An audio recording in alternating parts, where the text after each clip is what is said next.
Okay, so the most recent scouting reports, and a few things have happened, right? The Vanguard is getting several scouts reporting about local areas, all the things that are interesting, and now they're kind of like giving, all of the members, all of the knights and mages are just like, here's the reports we got, pick what you'd like, kind of thing. So you've had a few options the last time, but we'll keep those kind of secret for now in case we pick them back up later. But the one that you guys did pick is basically, there is reports of a well-known ferryman that there's like a bigger river area, and it's kind of right in the middle of like some trade routes here and there. So a lot of times the merchants will go to this area. The ferryman there has got a big boat that he literally will like take wagons and like ferry them across the river. So this ferryman is pretty well known in the area. You've already learned that his name is Keelan, but basically when the scouts were going through that area, they kind of just asked around a little bit for, is there any issues going on in this area, whatever else. And they've found that Keelan has completely vanished. His hut was found with the door open, food on the table, and that's just kind of like, they have no idea what happened to him, but a lot of people are trying to, figure out a way across the river. They have to take much farther routes and everything else. And so people are concerned for Keelan, first off. And obviously that's a big trade disruption in the area too. So that's the one you guys picked up on. That's your task. Basically, you were told to go figure it out. If there's any dangers in the area, like normal, try to make the place habitable for people. And yeah, that's pretty much it. So that's what you got. Anyone want to do anything before you head directly to that situation? I got nothing on my list. I'm going to investigate this back area here and check for any holes. The other door? Okay, so that door takes you upstairs, where there's actually rooms in this place, So for the record, that's where that goes. How have we been getting out of here? Oh, wait. There's more stairs just over here. More stairs? Yeah, and down there. Head down. Maybe these ones will lead you out. It does lead to a tunnel out into our house, which they refuse to repair, by the way. Really? Yep. We do have a new house now. Can we just... Yes. Boards? Next door. There's plenty of boxes here crates here to pull boards from to fill the hole. The tavern keeper might actually get a little upset with us. Oh, okay. Okay. Real quick, before this descends into further mayhem in the tavern, before we leave, if you guys do want to give a brief introduction to your character for those that haven't met you already, feel free. Starting with, on my screen, Alex is at the top. So Alex, you go first. Okay. My character is Varan Valus, the Deadly Druid. I'm basically a drow, but think of me as a spider-born beastborn. My veins look like spider webs, and death and decay is a part of the druidic cycle, and I kind of focus on that a little bit more. So that's kind of what you're in store for. Yep, Varan Valus, there he is. All right, Justin, you want to give a brief intro to your character as well? Yeah. My character's name is Colraid Hammerhead. He is from an underwater city named Heron, and he is a humanoid waterfolk, pretty much. Marain is the kind of the race name I came up with. And yeah, like he's kind of a short guy, but somewhat militaristic, and he's a wizard. So, but he carries a trident almost like a soldier. So, very cool. Eric, how about you? Right. I'm Thwack. I come from like a bit of a secretive mountain monastery of monks. They all appear old, as you see, but they're all humans and they're all kind of young in age, actual age. So it's a bit of something going on with me, causing my body to age faster than I actually am. I'm 24 years old. You probably wouldn't be able to tell that. oh my. Yeah, That's about it. All right, Ben, how about you? Yeah, I'm Phoenix. I used to be a part of a mountainous tribe. Everyone died. It's kind of a bummer. Well, most people died. I don't know. Kind of got to figure out what happened there. But I am a human hunter, meaning Not that I hunt humans. I am a human that happens to be a hunter. I mean, sometimes if I have to hunt a human, I'll do it. Hunter. I hunt every single type of ancestry background. There you go. Anyway, but that's me. Just now a knight of the Vanguard. Very cool. All right, cool. One more time, I don't want to rob you of it. Anything you're doing in town, or are you guys heading straight to the area of the reports? There is actually something I wanted to pick up before we left town. Okay. I don't really have like supplies to do my trades with, and I'd just like to pick up like the kits for like alchemy, herbalism, cooking and brewing. Sounds good. And that's definitely easy to do. There has been, even over the past month or so of you guys doing actual missions for the Vanguard, there has been plenty of getting the name of Enza out to the local regions. So there's some trade routes opening here and there now, finally, which is great. And you're able to reap the benefits. There are several merchants that are actually up and running with things again. So before you head out of town, I would say any kit you need is going to run you maybe like 20 gold. That's about it. Oh, okay. Well, shoot. Okay. I'll buy all 4 of the ones I just mentioned and a healing kit if there's an easy way to snatch them up in maybe one location. Okay, yeah, Or that sounds good. We can go door to door. I'll beat on doors to get them. Okay, they're just knocking on people's doors. What do you want? Yeah, okay. I'll pick up a leather worker's tools, just kind of something to keep my armor maintained, and then I didn't use. I have already have a healer's kit, and I'll grab one of these notebooks that you guys use. Apparently, you guys have something called paper that you can write on. So I'm gonna grab one of those and see how that works out. I've All heard right. of paper before. Never used it much. It looks like it would dissolve very quickly in the ocean. So since we're not in the ocean, I'll give it a try.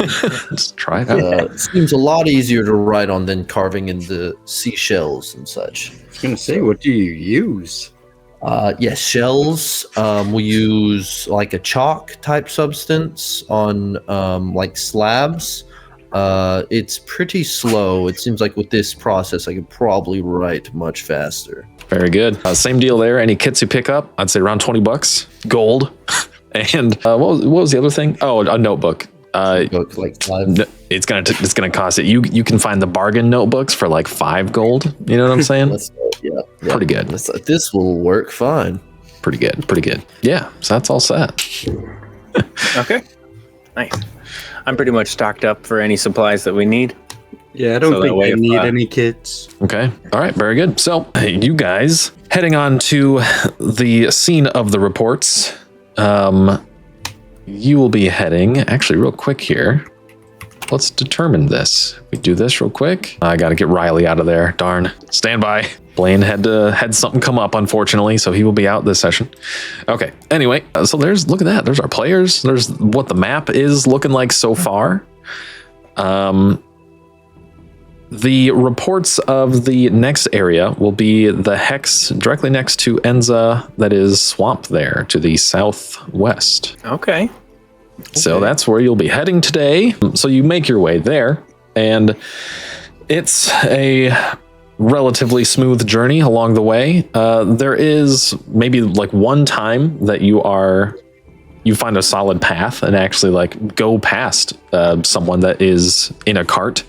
They seem to be a merchant of some kind, and they, as you're approaching them on the road, they flag you guys down in a hurry. They seem to recognize that you're adventurers clearly, and right away, it's an older lady actually. She's got like almost like a cowboy hat on, like old vintage Western hats and deal going on, and just like a simple dress.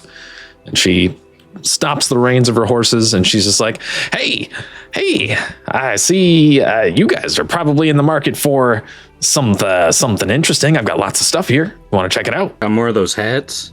Yes, absolutely. Let me see. And she like violently stands up off of the bench and like throws herself into her cabin, basically. And you see her just like, moving around quickly. And she comes back up and she's like, "Actually, no, I'm really sorry. What? You can buy this one if you want." I'll have to buy that one, but my friends are probably going to be a little disappointed. I was going to buy everyone a hat.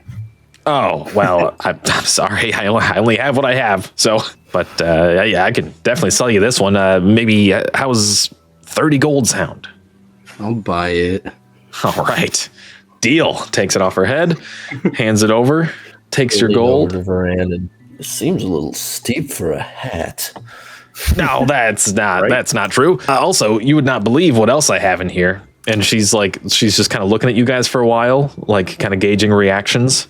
She's like, I have exactly what you want. And what would that be? You tell me, water. I have water. Well, why would he need water? Or make assumptions? Answer the question, lady. I just, Why would I need water? I just figured, I don't know, you look like you're sweating everywhere, kind of all the time. I am perpetually wet. Well, I have water. I caught her up here. No, I don't need water. She's like, all right, well, fine. I guess I'll be on my way then. I hope you have an excellent day. Is that one thing? She just has water, Right? Didn't even Clean have water extra in the hats. swamps would be nice. Just gonna look at the group. I'm gonna look at the group and say, I didn't hear an ice cream truck bell. Like nothing. She's not doing it right, guys. Artisanal She cheeses? just takes off in a cart. She just takes off. Nothing like supernatural or anything happens. Is she? Okay. I mean, make an awareness check. You never know, I guess. Awareness +5. Do I see what's in the cart? Is it exactly what I wanted? That is funny. In the cart, you see a strange, for a second, there is actually something that is really high. It was a 23 for the record. It looks like it was a GM roll. So for everyone, rolled a 23. Oh, shoot. I'm sorry. No, you're good. I just kind of thought Why about did it. I So, go to okay. GM? Very high. I would say you actually do notice there's something that catches your eye as she's driving away. And it seems like there's just like this weird burst of like purple light suddenly, but just for a second. It's like a flash. Can I catch her real quick? Yell out? Sure. Hey, hold on. I would actually like to see what it is you have. Oh, all right. Well, yeah, sure. I mean, you were so rude before, but I suppose if you want to look around, why were you looking for something specific? And she seems almost like. No, I was just yanking your chain. I earlier, so sorry if it came off a little bit wrong, but I noticed a purple light coming from your cart. Could I see what the source of that was? You see for a second her face just like white, like just drains, and she's like, "Sure, it's really expensive though, so a lot of times I don't even let people look unless I know they've got the funds. So you got the funds." We're a part of a very powerful guild, so... Oh, is that so? Make an influence check. I'm going to use my silver-tongued feat to give me advantage. Okay, let's do it. So influence is only a +1, but figured since I was a politician, after reworked my character for 9.5, I'm like, I got an extra point. Let me lean into that a little bit. Oh, nice. Very good. There you go. Smart. Let me just roll it 2 different times. I don't know why. Okay, that one rolled normal. Oh boy, I don't need advantage. Oh my gosh. A natural. When I hit the bottom ones, it's only GM rolls, my hotkeys. The GM rolls. But yeah, natural 20 and then a 12. Okay. Natural 20. That's a big success there. Okay, so she's like, oh, well, if you're a part of a big guild, then surely you've got access to funds, so that's no problem at all.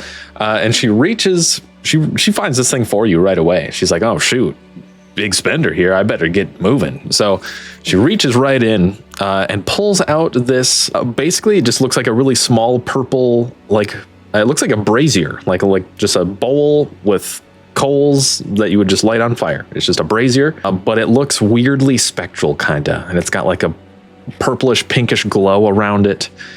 And she's like, watch this. And you see her kind of just like put her hand over it for a second, and it's just like, and it's just like this purple fire just like in this thing. And she's like, that's pretty cool, right? What do you think of that? Is it just a torch?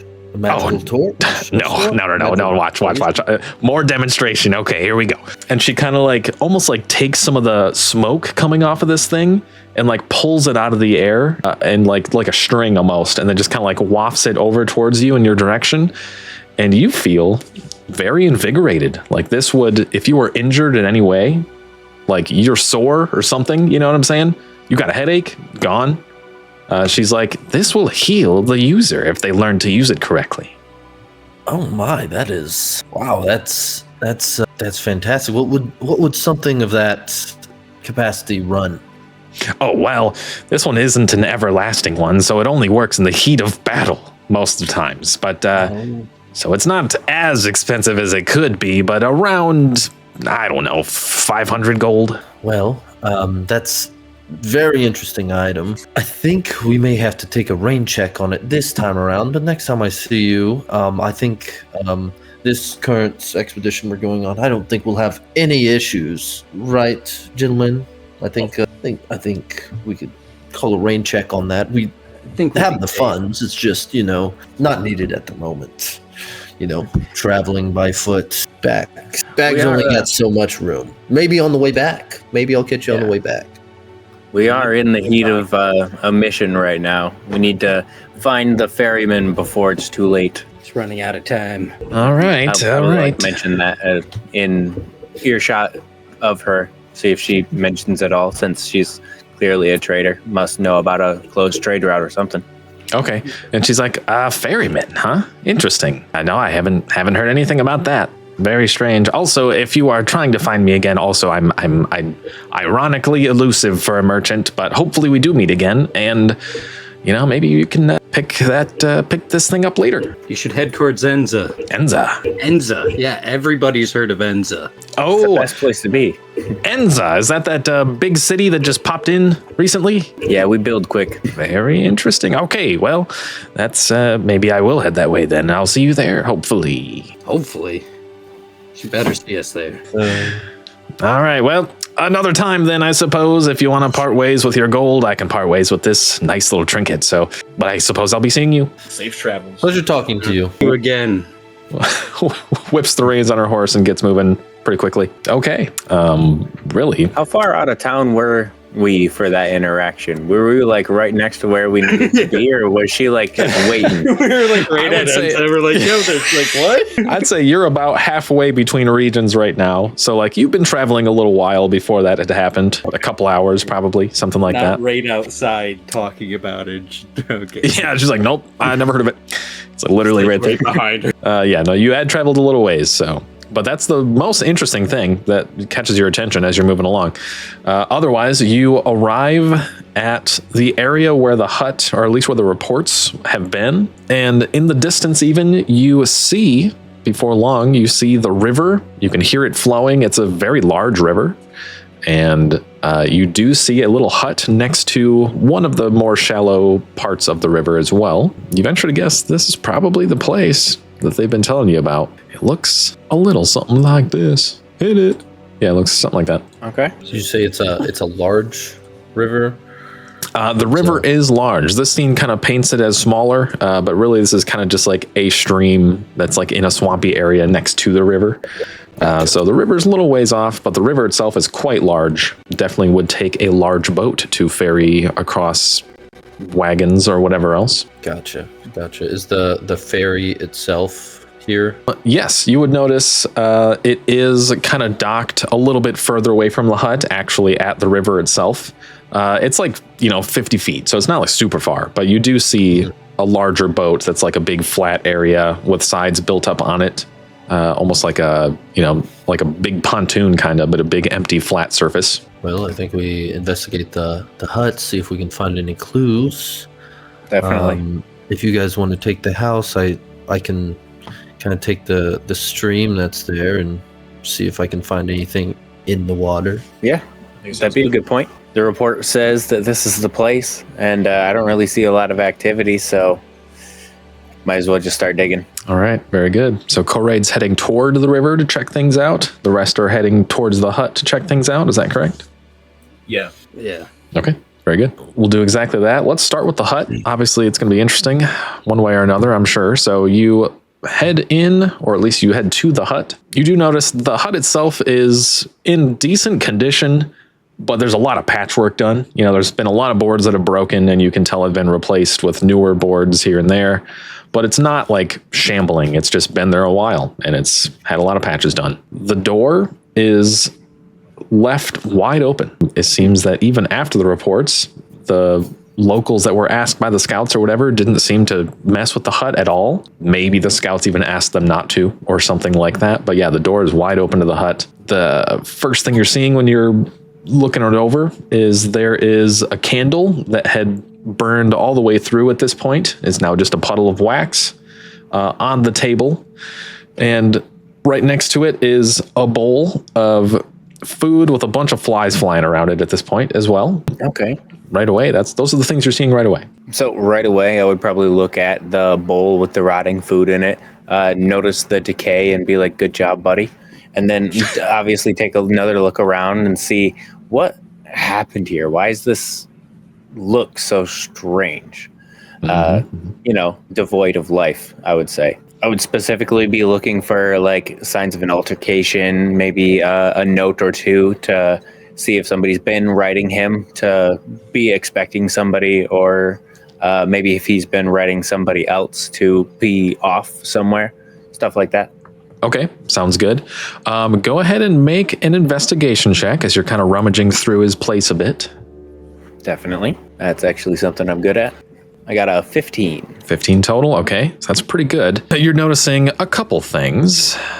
You notice there is a bit of a journal that you find in one of the drawers of just like a small thing next to his bed area. So you do find a journal. On the journal itself, you see he's got not a lot of stuff written down on it, to be honest, but like the first page is like, you know, it gets boring out here. I'm going to try to just kind of just like write down and document my life. If anything interesting happens, I'll write it down. And that's like pretty much the first page.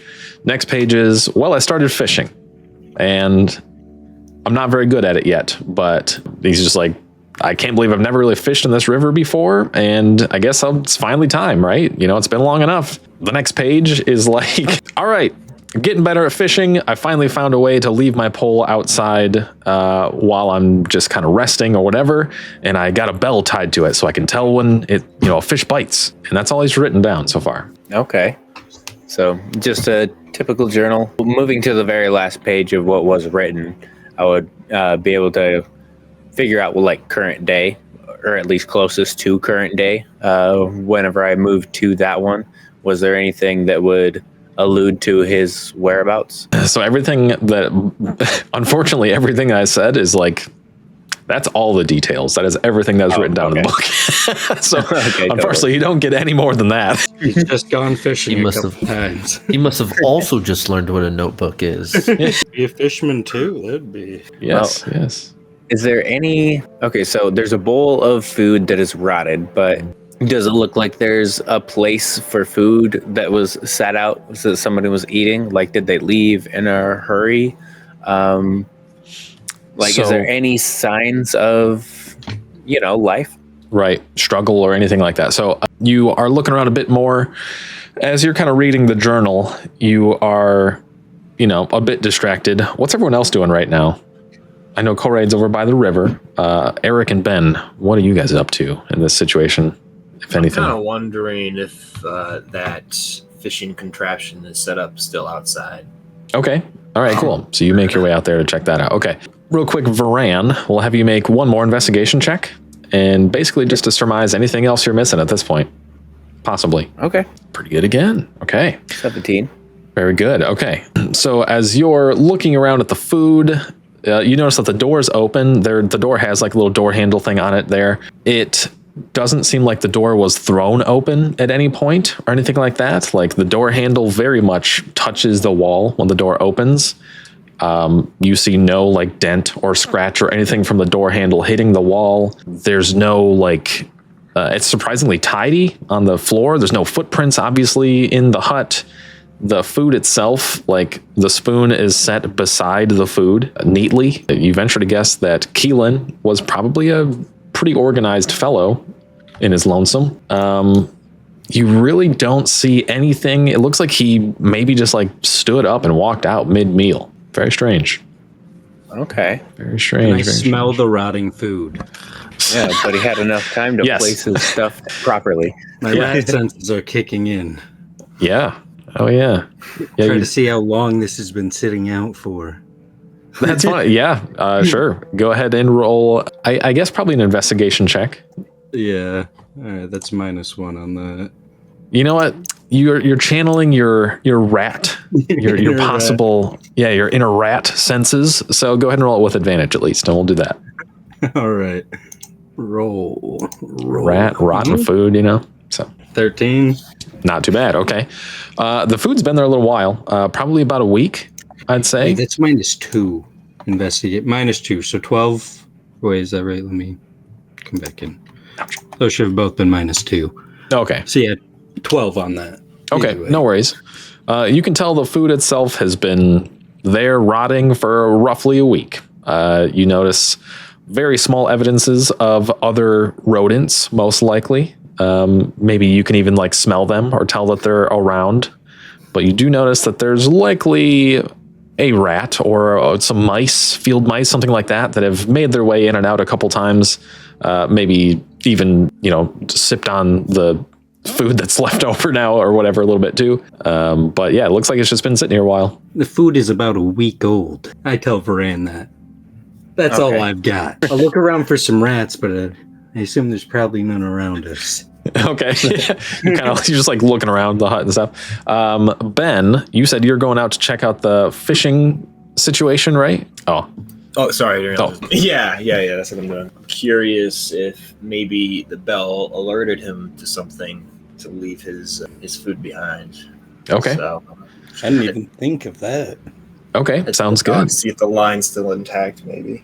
So you go out and look around a bit, and you notice that finally, as you're heading out, actually, have you do just an investigation check, kind of just like as you're thinking things over, looking things over on the way to the fishing spot, where you are looking for it at least. So that's going to be 14. 14, again, pretty good. You guys got some good, decent rolls going on here. So as you're making your way there, you do notice that there are a few spots. They're not super noticeable, but you do notice that there are spots of footprints from what looks to be just a smaller person's shoe. And you kind of like the few spots you can see them a little bit in the wetter ground or the mud or whatever. You kind of follow those, and they lead pretty much directly out to the river, the bigger part of the river, where you see one perfectly just like set up pole with a little bell at the end. And it's like the line is in the water currently. It's like set up on a stick, so it's just kind of propped up there. And you hear the bell jingle. It carries on the wind, almost like, I don't know, eerily. It just carries on the wind, and you hear the bell. A little creepy. I'm going to walk toward the dock, and I'm going to just lightly tug on the fishing line, see if there's any give to it, see if maybe there's something on the other end that's been caught.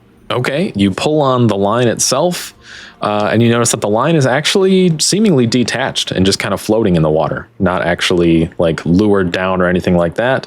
The line seems to be cut, and it's like hardly touching the water and just kind of resting in the water like that.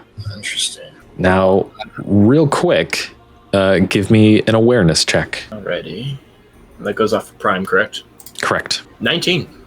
19 is very good. Okay, so you're there, you're checking things out, and you hear the bell again, and you're like, you take a second, and you're like, wait, what?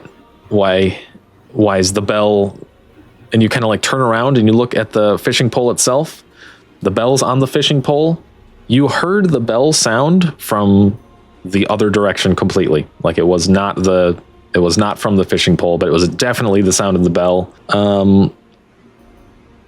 And when you hear it, you're also kind of like look back and you are wanting to hear it again. There's something that's just like compelling you to want to hear it more. Can I get a charisma saving throw from you? Oh, goodness. We could certainly try. Justin is 4. I got 4. No. Okay. Oh, God. That is hilarious. So right about now, Koraid, you actually see that Phoenix is out there, and you see him kind of like checking out.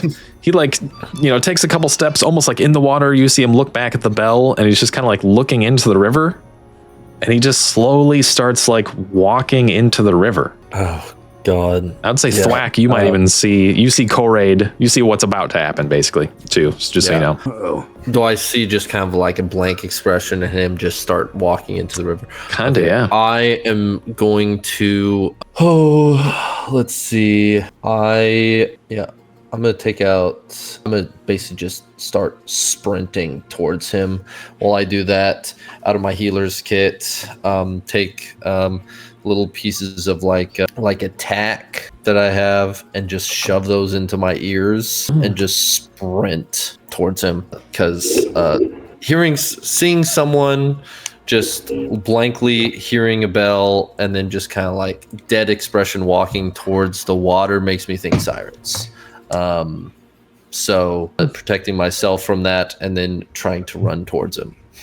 That sounds good. I'm definitely okay with that. Like a little bit of potential metagaming, specifically for the fact, and especially for the fact that you're like a merfolk type. You know about sirens. You've definitely heard about them. So like that makes 100% sense.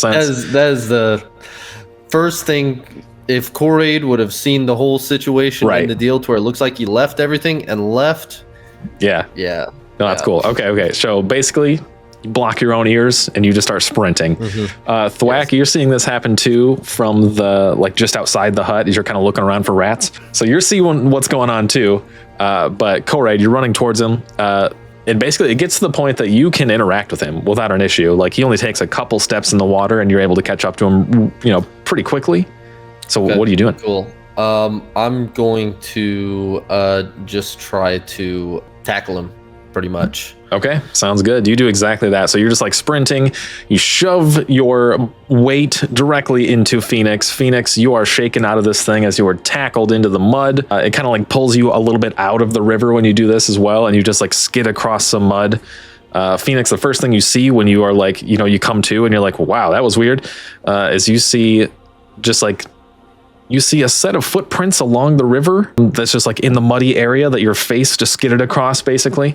That's just like relatively large, just like big 4-toed webbed footprints just kind of like on the mud in front of you.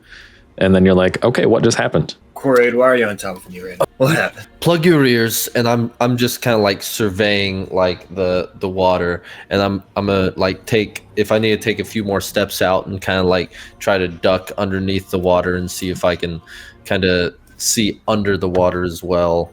Okay. That's what I'm gonna do. Okay, cool. That's fun. Go ahead and make an awareness check, and I don't know, you're like hyper aware of what's going on and you're using the water. It's cool. Make it an advantage. Why not?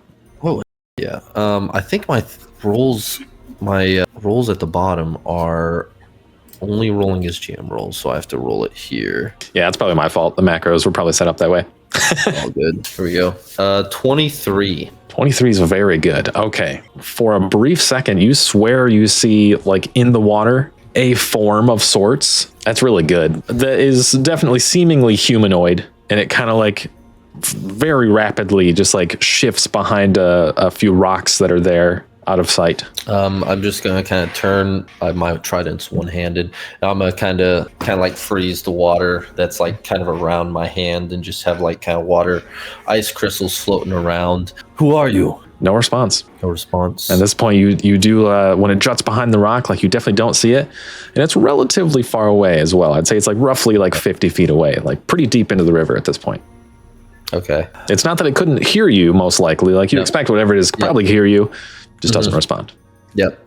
Okay. Yeah, I'll just kind of like back out of the river a little bit, just probably about chest height to where I'm kind of above, but I can go under if I need to. Okay. What's everyone else doing? So Thwack, you're seeing this go down. Are you alerting Varan at all or anything like that? I'll start like yelling, probably over and over again, since they most likely can't hear me. like, what's happening over there?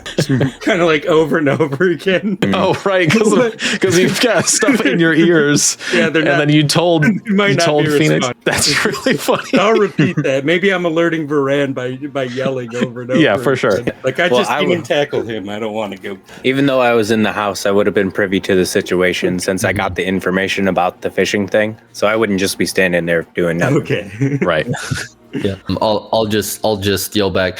There's something in the water. Tried to lure Phoenix in. I saw something, but I couldn't make out a form. It's pretty deep in the water. Is Phoenix okay?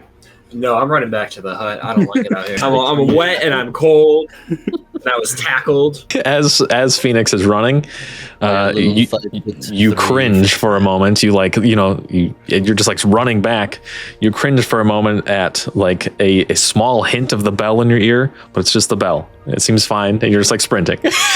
Oh, I don't like that bell. New trauma online. Yeah, I'm gonna kind of just squat back down underneath the water, see if I see anything approaching. Okay, so you're looking around for this thing. It really seems like there's just kind of like an angst of like a waiting period to some degree. Like you're kind of just scouting, ready to see this thing if it appears, and it seems to be in hiding, as far as you can tell. If you even really saw it, but it's just it is what it is. Just kind of scouting. Okay, let's stand back up. I think the fisherman's probably gone. I think so too. Like, gone. Gone. Is it? I can't remember. Is there a village near here? There is a couple smaller settlements. Yeah, but I mean, but not a whole lot nearby. Route for the ferryman is the ferry for trade routes is definitely important. But okay, all right. Yeah, I guess I'll back out of the water. Walking backwards, still kind of scanning the surface of the water. I've experienced these once. If it is what I think it is, sirens, they lure you into the water. They're an aquatic creature, lure you into the water, hypnotize you, and basically lure you into the water, and you either drown yourself or they kill you. That's, of course, what comes to mind for me. If anyone else has any other ideas, I'd be happy for it not to be a siren. Someone please tell me it's not. Well, from where I'm from, we don't really have a lot of water beasts to speak of. So I'm kind of fish out of water here. Yes, like a tortoise in water. The most experienced. Yeah, they have to go for your judgment on this one. The mountain frozen water there. Yeah, he's from the mountains. I'm from the mountains. Underground, Okay, well, maybe this wasn't the crew to bring on a river expedition. Anyways, yes, we will, of course. I mean, the best course of action would be to plug our ears. We'll, of course, be less aware of our surroundings as we can't hear anything, but it's being slightly less aware is better than being fully taken over and enchanted by these creatures. That's not a bad idea. I am very aware and have a relatively good charisma save, so I might be able to stand up to whatever they're laying down. If somebody needed to be a guinea pig here, I could volunteer. You're just offering yourself up like that? Well, listen. I just learned how to inflict psychological damage, and I want to know what I'm dealing with. Starts insulting them. These would be good teachers for psychological manipulation. From what I can tell, though, this cabin is squeaky clean. If this guy didn't clean it himself, whoever took him did. But what I know is we're not going to find anything in here. I think we got to go to where the ferry's at. The big water. Okay. Is the road close to the water, the bank? So, so this like little stream here, basically the dock coming off of the little pathway coming off of the building here, kind of just like goes through this little bit of a stream and then goes on. There's like just kind of a muddy path straight from there about 50 feet that leads to the bigger river where you guys have already kind of had some issues. So it's not too far. It's really just a straight shot from the hut out to the river itself. Okay. And the ferry is further down the river? The ferry is within sight too. It's not too far. It'd be just a few steps maybe 20 feet off from the path there at the big river too. But yeah, you see it's kind of like tied up to a couple posts right there along the bank. Okay. All right. I mean, I think we head towards the ferry, like Varen said, and I think I would like to keep at least, well, no. Yeah, I think we just head to the ferry. Before we go in, I want to do a quick perimeter underwater around the ferry. Okay. See if I see anything down there. All right. Are you all going? Oh, yeah, absolutely. Sign me up. Watch him go underwater. I won't follow him under there. All right. I'm not sure how helpful I can be, but I can always make tethering vines or my druid domain at least 10 spaces away from wherever I'm at. So, Well, I'll come up and scream. Well, I guess that won't work since we all have our ears plugged. I If could be able something to happens feel you. down there, I will do my best to get back to you. And this is my signal when things are bad. If we see thrashing around, If you see water thrashing, it is not a good thing. I'm not playing in the water. Well, we could go with the classic scuba diver's rope. 2 tugs, you're in trouble. 3 tugs, pull me out. Okay, 1 tug, I'm out of air or dead. Yeah. why are all the tugs bad? 5 tugs for I'm doing okay. 5 for I'm doing okay, 1 for bad, 2 for really bad, and 3 for I'm dead. And then 5. 5 for is your okay. things are going great. Okay. All right. So you guys head to the ferry. You set up a rope situation for a bit of a lifeline communication deal. Koraid, you take one end of the rope and leave the other end kind of there at the ferry. Okay, so we'll start. Koraid, you head into the water and you're kind of scouting around again. Go ahead and make an awareness check as you're looking around. Let me just check these again, see if they're still, they're still GM rolls. Well, the first one's a 13. Okay. Second one was also a 13. Okay, So 13. Oh, wait, I don't know why I did it with advantage, sorry. Oh, It's that's 13. good. Either way, it's 13. I guess that works. Okay, well, man. Okay, so kind of right away, actually. You guys kind of make it to the ferry. You're looking around. It goes under the water, holding the rope. And right away, you see that what you swear is that same foggy, shadowy humanoid form in the water. Kind of like as soon as you head down, you're looking up, you open your eyes, and you swear you see it duck behind some rocks again in the distance, underwater. This time, since I have a lifeline, I'm approaching it. Trident first, so I'm kind of just like swimming forward and just kind of having my left hand kind of twitching a little bit, kind of like tapping my fingers, just pretty much hyper prepared pretty much to do my somatic components. Okay, very good. So the rest of you guys on the ferry, are you I guess you'll notice he goes down into the water and maybe waits just a second and then kind of just like keeps going through the water. So am I going like down, or am I going like to the other side? The river isn't too deep in this area, so for the most part, it's like maybe 10 feet of water in most places, so it's not super deep. Kind of heading towards the center of the river. Okay. Yeah. Yep. The rest of you guys are seeing him do that. Are you doing anything at the ferry? Did you want to check anything out there as well, or anything like that? I'll hop on the boat. Yeah, I'll probably just keep an eye on my friend here for the tugs. Waiting. Okay. Was that Phoenix that is going to the boat? Are you checking it out? Yeah, I'm just gonna see if there's anything worth noting on here. Okay, sounds good. You are looking around, Phoenix, real quick as the rest of this is happening, and you notice that there's a pair of shoes that are in the ferry. They look really old and beat up, and just like a really simple leather. And you also notice that there's a couple different makeshift worse versions of the bell that was on the fishing pole itself, and that is everything worth note on the ferry as far as you can tell. Are these shoes about the same size as the tiny footprints I saw back by the house? They are very similar. In fact, you kind of pick the shoes up and you realize that they're almost the same pattern, but they are a little bit different, but they're definitely the same size. Interesting. I'm gonna grab one of these sample bells and just pocket it.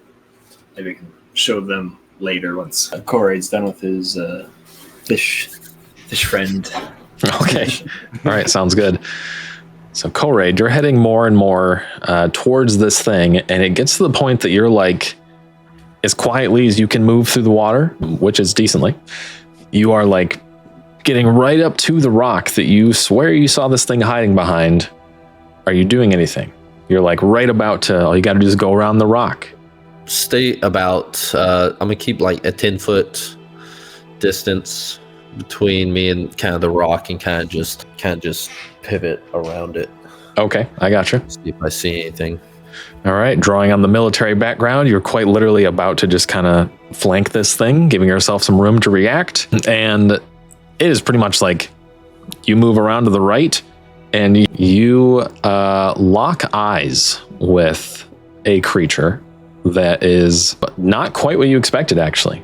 It is not a siren. It seems to just be this really like grossly half amphibious, I guess maybe you'd recognize what it is, but it's definitely what looks to be some sort of sea hag of sorts. So it's just like basically a water witch, like half amphibious, just kind of, yeah. And you lock eyes with this thing and it looks super shocked at first, like, holy crap, it found me.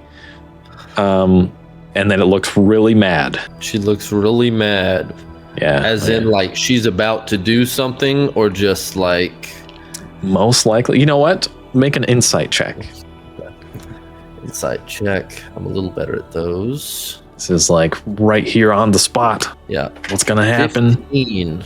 Okay. You notice. Okay. So you notice there's like a bit of panic in the creature's eyes for a second. And you see like the way that it's positioned is a little strange. It's like got a hand outreached behind it.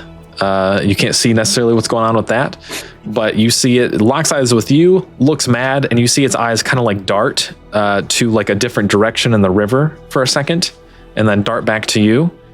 And it seems to be like almost at a draw. Like, is it gonna maybe try to run away? Is it gonna try to attack you? But then you notice like its fingers are slightly, like I said, its hand's kind of behind its back. And you notice that suddenly in the fog of the water, there's a few more forms kind of like coming a bit closer to you guys as well. Okay. I think what I'll do is, oh my god. I see more forms coming towards me. I see her mad at me. I think I'm going to... Question, is tugging the rope a minor action, or would that be in regular? I'd say it could be a minor action, I suppose, in this instance. Okay, well, I think it probably just...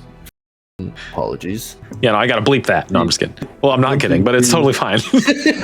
I will... Yeah, I'm gonna kind of... I think I'd probably then attack her. I don't know if you want me to roll like initiative against her to see who acts first, but kind of seeing all this, I think my first thought is kind of like strike and then try to retreat. Okay. All right. This will be fun. So you're there, you're locked eyes, you're not sure what's going to happen. You lunge forward with your trident. It pierces right through this thing. It's an illusion. Now, okay. Roll initiative because you do see these forms coming up through the river towards you still.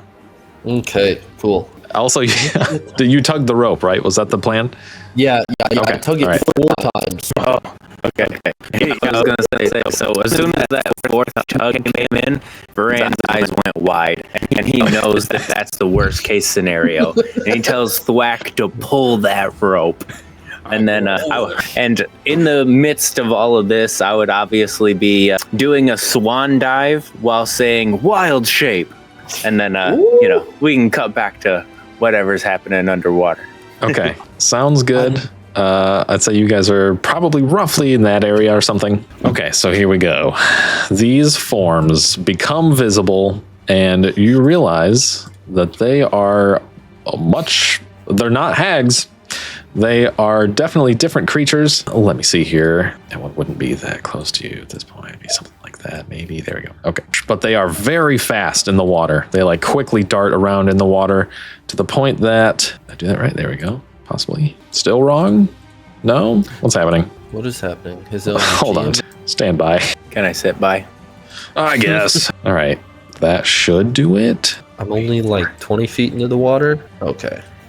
What? Why are they not updating? What's going on here? Huh. Well, maybe if I do this. Hey. Oh. There's something. Okay, sorry, that took me a second. All right, I guess for some reason I have to do it this way. That's not what it'll be. I'll fix that in a second. Okay, they were this area. All right, so you see these spooky creatures, and they are just like bolting through the water, and eventually they kind of like even like jump up and like halfway surface. So the rest of the group sees them as well. And then you see from behind a different rock, the actual sea hag. Boom. No. Yes. Yeah. All right. So then from behind another rock, you see the actual sea hag. Something like that. Yep. There we go. Yeah, real gross, real grody. Real nasty. But Not such a hottie with a body. so you guys, that's the situation you're in. Now for initiative, it is agility plus combat mastery. So everyone roll initiative if you haven't already, and that's what you're adding. Mine is 13. Okay. Agility plus combat mastery is a 4. I'm a 9. Do you want to put the initiative tracker? Do you know about the initiative tracker on DC20? I do, but Okay. I think that I'm gonna Oh, you use it. Okay. kind of just let you guys decide how you want the initiative to go after we see if you clear the encounter DC at all or not. Which, what was the highest roll? Doesn't look like we did. I'm just saying. No. I got a 14. Okay. The encounter DC was 15. So did anyone roll 15 or higher? So What did you roll, Phoenix? I rolled a I got an 9. 8. Ooh, yeah, nope. Dang. Okay. All right. So in that case, the enemy will go first. You guys will be able to go throughout the turn order however you'd like. We're going to alternate sides. So the opposing team is going to go first. Let me fix these numbers real quick so that you can actually, call out numbers if you want to for targeting purposes. 1. Okay, there we go. All right. So we've got 1, 2, and 3 there. And then the hag. So these guys are going first. So first off, right away, you're seeing number 3 here. He is going to head directly towards Koraid. 100% directly towards him. And right away, he's like, this thing is the threat. You're noticing also the hag at this point is like definitely seemingly like talking to them, kind of barking orders, but it's in this weird like garbled language that almost sounds like she's drowning as she's trying to talk. Is it Aquin? Probably. That would make sense. Aquin. Yes. Aquin. Yes, that makes perfect sense. Okay, in that case, so Koraid, you are understanding what this hag's saying. And basically, so you're understanding what this hag's saying. Basically, you're getting something like this. Do not let them get to the homeland or you'll lose your flesh. The homeland. Okay. Okay. Okay. I want to go to the homeland. Yeah. So this thing moved towards you right away. It's got you see its webbed hands are also claws. It's got super gross teeth on it. It's just like lunging towards you, and it's going to try right away to make 2 swipes at you. Separate attacks. I don't want to reveal my rolls bonuses yet, so. Okay, it is a 14 and a 17 against precision defense. 14 does not hit. Nice. A 17 just hits. Okay, so you take 1 damage. The thing swipes at you. 1 claw does manage to connect. You do take 1 damage from that, and that is all that creature can do. And that is all that happens as well. So any one of you can go next. Take your pick. If you guys don't mind, want to. I would like to go next. Okay. It does make sense. That's fine. I think I'm going to.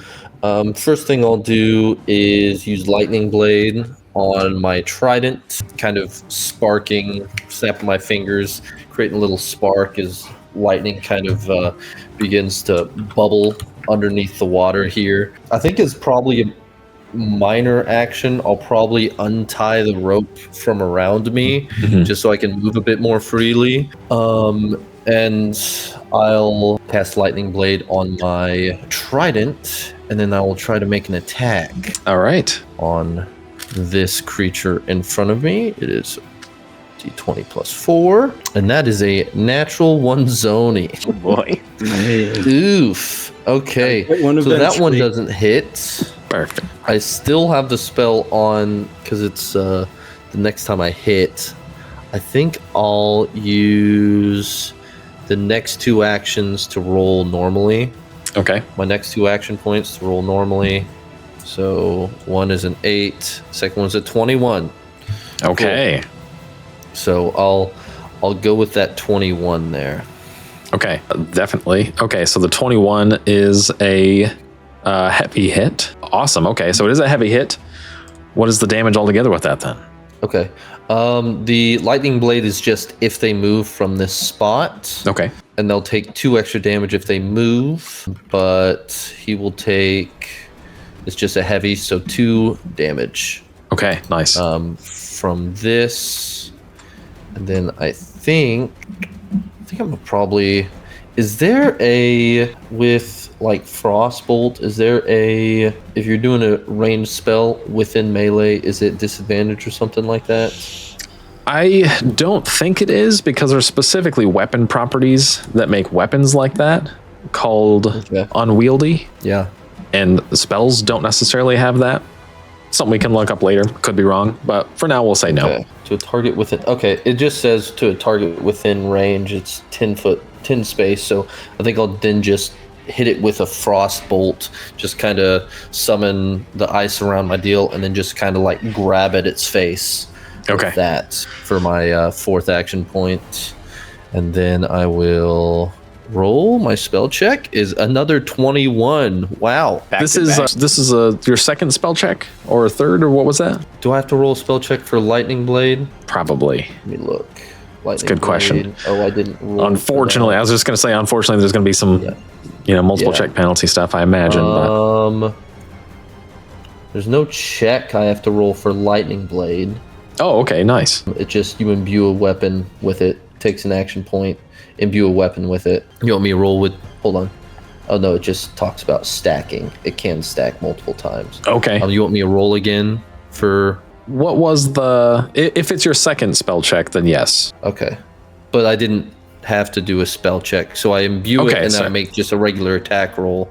Oh, okay. So if it's your first spell check, then no, you're good. And then the 21's all set. Okay. Yeah, so 21's definitely a heavy hit. And then a 3rd damage for a heavy hit. Okay, perfect. Awesome. So now we got all the, analytical stuff out of the way. Yeah. You'll notice these creatures are actually pretty fragile. So like you bust it up with the lightning blade first, and it's like already in bad shape. Now the frost bolt actually is enough to like completely drop this thing, and it stops moving completely. It is done. All right. I'll then just kind of like turn more this direction and just kind of stay where I'm at. I can't move. Okay. All right. And unfortunately, the only reason I got the shield on you is just because the natural one did leave you exposed against 1 attack. Eek. But solid damage against that first creature. It's out of the running. And then you'll notice these creatures, definitely number 1. I guess we'll do number 2. It's canonical in that sense. So chronological is going to head towards you again and kind of making its way through the rocks. It seems to be doing like basically the same thing. These things, just like they're following orders. Stop them pretty much. When it attacks me, the first one I'm going to cast the shield cantrip. Okay, nice. Awesome. All right, it is definitely going to do that. So we'll roll the first attack first. 4. Okay. All right. Awful. That's fine. Okay. Then second target, I'm not going to cast shield. Okay. Shelly, hold on. Yeah, exactly. My shell, my crab companion's just kind of floating. Yes, of course. It will swing with its other arm now as well. That one is unfortunately a lot higher with a 19, of course. That is a just a regular hit. Okay, nice. Okay, and it's only 1 damage again. Okay. These things definitely don't seem too strong. I think I'll use a grit point to just reduce that to 0. There you go. Perfect, done. So no damage taken.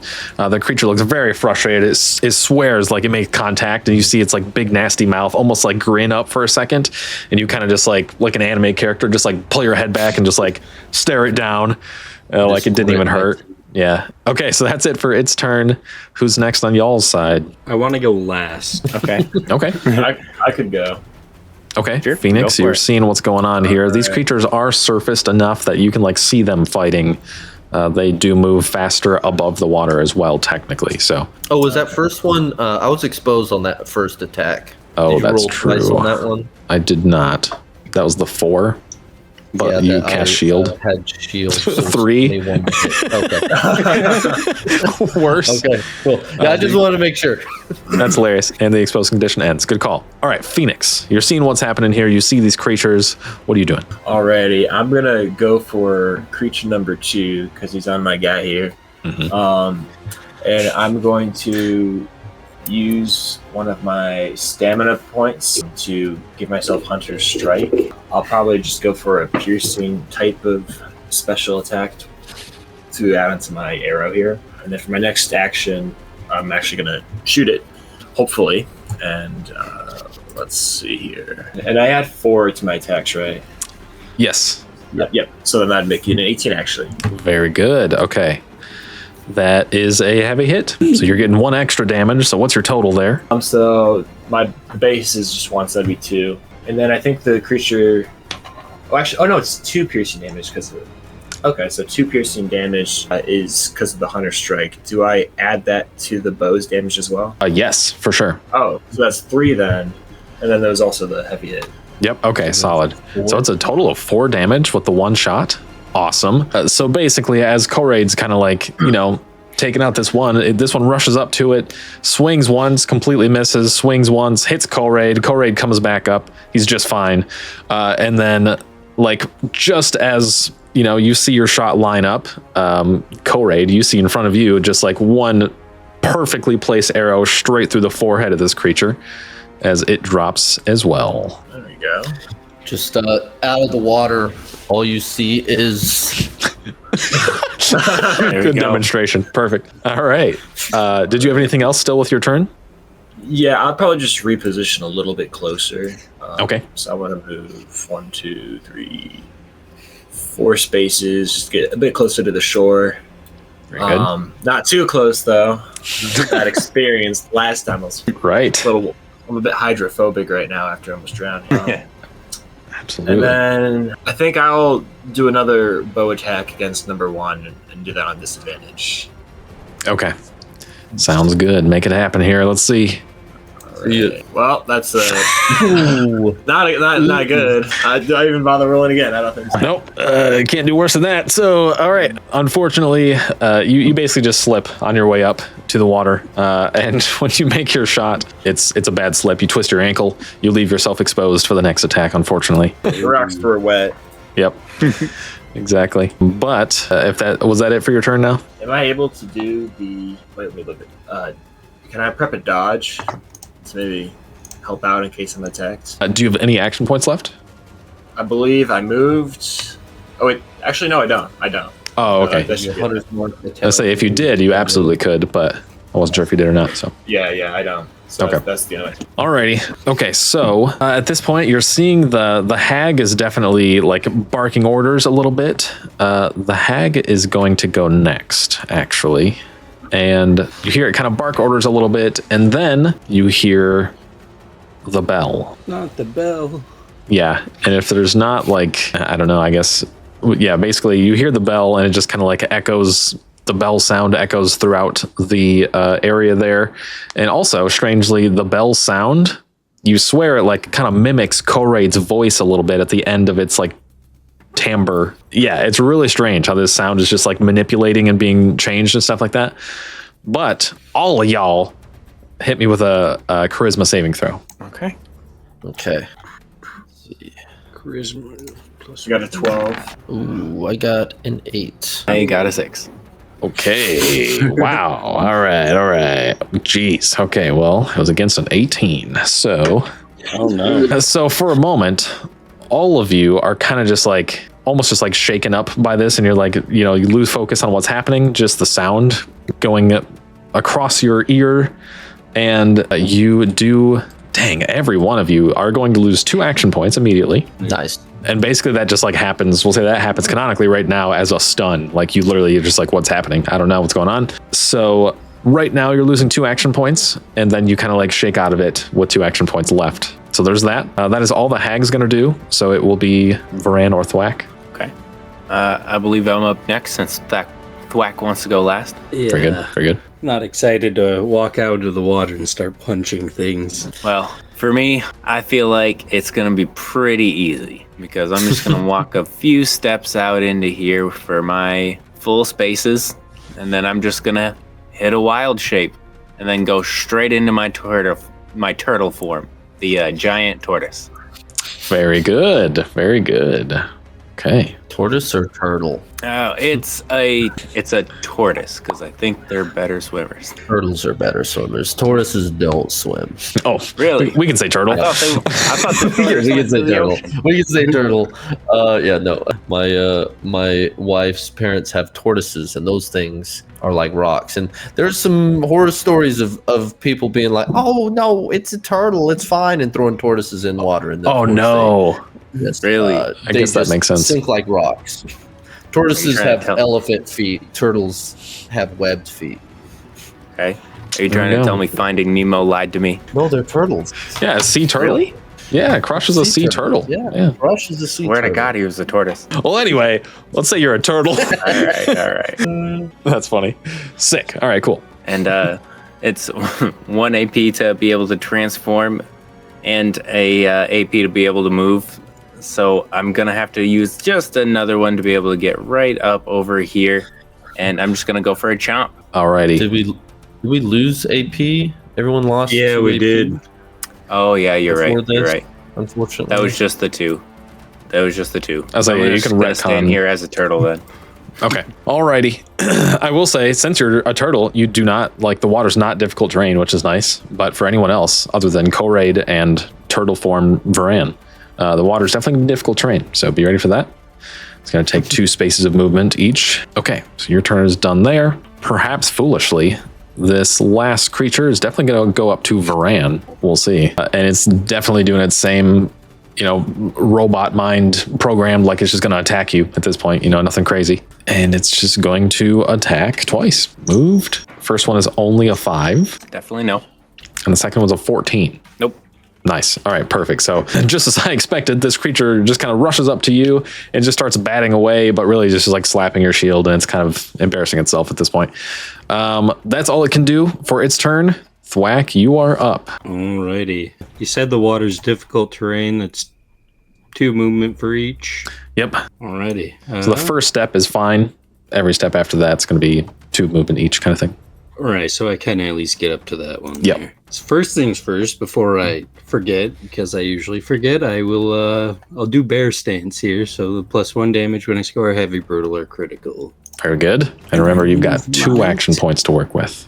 Yeah. So that one's free. Transforming the first time is free during a turn. Nice. Perfect. So I moved with another action point, and I'll just go ahead and use Iron Palm Strike. Just 1 damage. And I roll +4. You can use Iron Palm on this sucker here. Big. Nice. That is big. Is that a heavy? 19 total? Yeah. 19 is a heavy. Yeah, for sure. Alright, so that should be 3 damage then. Oh man, it is perfectly enough. So basically you just like run up in the water right next to Varan, and this thing's just like slapping the turtle back, and like before it even can finish slapping, it looks up and you just like punch through its face basically. Running as fast as possible towards it. Just like, Superman punched this thing's face off basically. Okay, so that thing's toast as well. What else would you like to do with your turn, if anything? That's my turn. Hey, Kareid, when you mentioned sirens, I thought they wouldn't be quite as hideous as this. Sirens are quite hideous, but these aren't sirens. There's a hag in here. I guess you guys wouldn't know that. There's a sea hag in here. Hag sounds ugly. Very. All right, and my turn. Perfect. Okay. All right. That would bring us back to the top with the hag itself. And right away, this hag is going to use all of its action points, and it is friggin' fast in the water as heck. So you notice this thing goes underwater. Everyone except for maybe Koraid would kind of lose sight of it. And then it just like bolts, like just flies away through the river. You can tell where it goes, but you definitely lose it almost immediately. Okay. So, unfortunately, this thing is kind of cheating when it's in the water, as far as you can tell. And so that's basically that's what you got for now. You're kind of like left at a moment of calm again. There's no immediate threats at this point. You're just surrounded by spooky dead amphibian minions. And to be clear, I think I said, but to be clear, you see where the hag goes. You can tell like the direction it goes. All right. Is it? We're right next to the. Are we right next to the ferry when we do that? Yeah, I'd say the ferry is, just off screen of where the combat was happening. So yeah, the ferry's right there nearby as well. Did she go towards the ferry or like? Yeah, so she goes towards the ferry, and you notice you can kind of like see her shadow in the water a little bit. It looks like she just like basically dives into the ground at one point. You kind of just right there, just like flying through, and then just like gone. Pop up. Good news. I saw where she went. Bad news. Looks like a cave system underwater. Okay. That sounds awful. She mentioned something. She was talking to her minions here. Told them not to let them get close to the homeland. So if we were to follow her in there, we would be heading into a hag's lair, which is not recommended. I don't know. Seemed like when I initially approached her, she didn't seem very, I'll say, diplomatic. So I would prefer to see if there's a deal to be made. But of course, it didn't seem like that's what she was considering. How big would you say a hag's lair is? Is it one of those things we can just board up and then leave them alone? I would assume she has a back door. Board A up hidden both doors. It's a tunnel.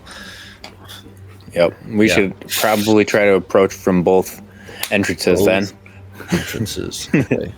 Hit them from both sides so that way they try don't to see if escape. I can find another entrance into like a tunnel system, and we can kind of go from there. Maybe there's a. Did she look amphibious when She was amphibious when I saw her.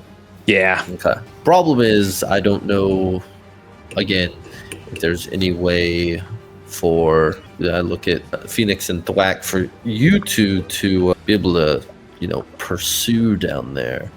But I can. Yeah, I've got a turtle stance, but that doesn't really help me in that situation.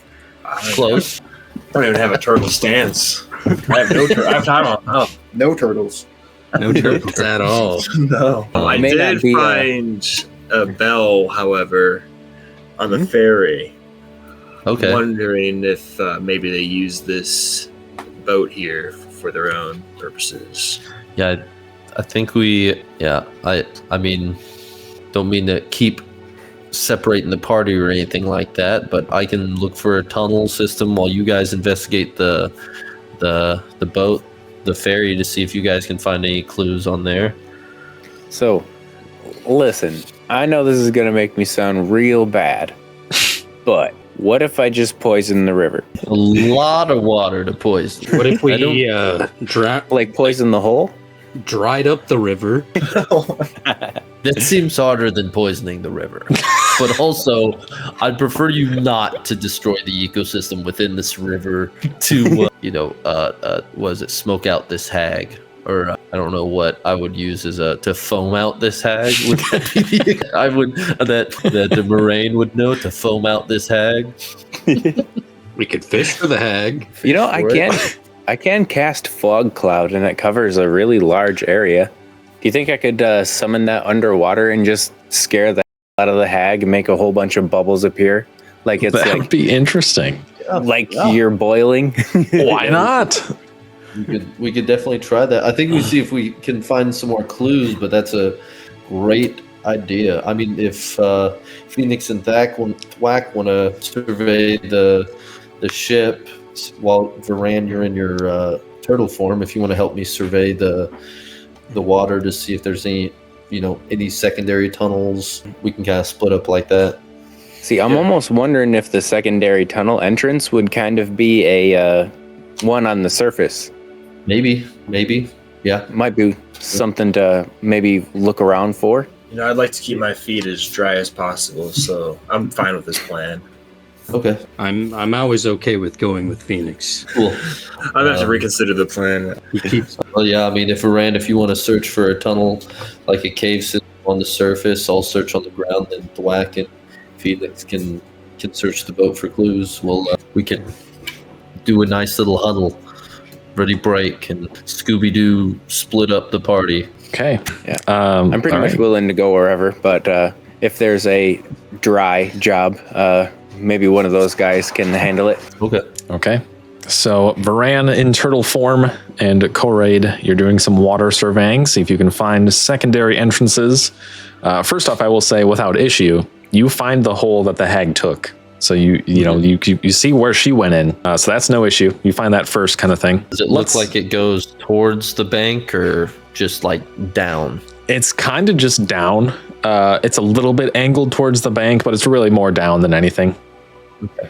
Is this hole like big enough for turtle form Varan to fit in? Yeah, or is I'd say so. Big? It's a decent sized hole, actually. In fact, it's maybe larger than you expect it would be. Okay. It's not like you almost wonder like how it looks like. First off, it's not natural. It looks like it was kind of bored out a little bit to, do whatever. But yeah, the hole's actually kind of large. And the other two, you guys were by the ferry, right? Yeah. Yes. Okay, so there's going to be kind of like some synced up checks here. That'll be interesting, the way things worked out. So over by the ferry, now that you guys have an idea of where, what you might be looking for and things like that, both of you go ahead and roll an investigation check, or one of you with a D8 help die. Your call. I could roll investigation. Yeah, I'll help him. Okay, sounds good. Let's see that. So I get 17 plus 4 is 21. Plus whatever the D8 is. Plus whatever the D8 is. Wow. Okay. Wow. Okay, yes, that's big. Okay, so you see one thing you kind of missed before. It's just like on the other side of the ferry, on the bank. The ferry itself, really nothing special going on. The bells that were there, that are just like the makeshift bells that weren't as nice as the one on the fishing pole. You kind of like looking things over. You venture to guess that maybe those were actually made by Keelan himself. Like maybe he was just hanging out here and trying to fashion himself a bell, and he finally figured it out and put that one on the pole. But so those don't necessarily seem related to the situation other than that.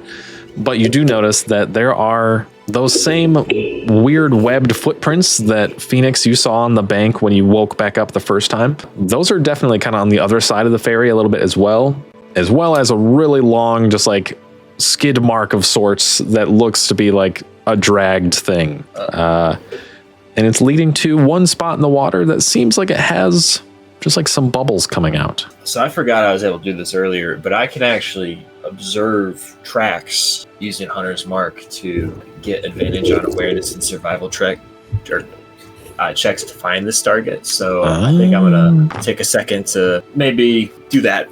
Okay, that sounds good. Okay, so now that you're doing that, go ahead and give me one more either awareness or investigation check, or survival, whatever you said. Probably survival. That makes the most sense. Give me a survival check with advantage as you're actually like assessing these tracks and where they're going and everything else. So the first one is 20. The second one is 16. Nice. Okay. Yeah. So good rolls. Yeah. So you see this drag marks. First off, you can tell this was probably Keelan possibly fighting for his life. This is the first line of struggle that you're like, oh, okay, this makes sense. And it definitely looks like those same amphibian creatures just like drug him into the water. And it's in a separate direction than, where you fought just now, where you saw the hole already where the hag went. So like right away, this is kind of like this might be the general direction we need to look for a secondary entrance kind of thing. It has to be through the water. So the water. There were bubbles coming up from that area, you said? Yes. Not like big bubbles, just like a little bit. Every now and then you see a few bubbles. Well, I might have to get my toes wet after all. Anything you want to look around and find, Thwack? I'm thinking about maybe taking a quick dive. I mean, if you want me to dive into the water, I'd be happy to do it for you. Oh, actually, that'd be fantastic. You point out where, I'll just go for it. Yeah, do a little cannonball and all right. See if you can uproot some hags. Perfect. Into the water, I guess. All right.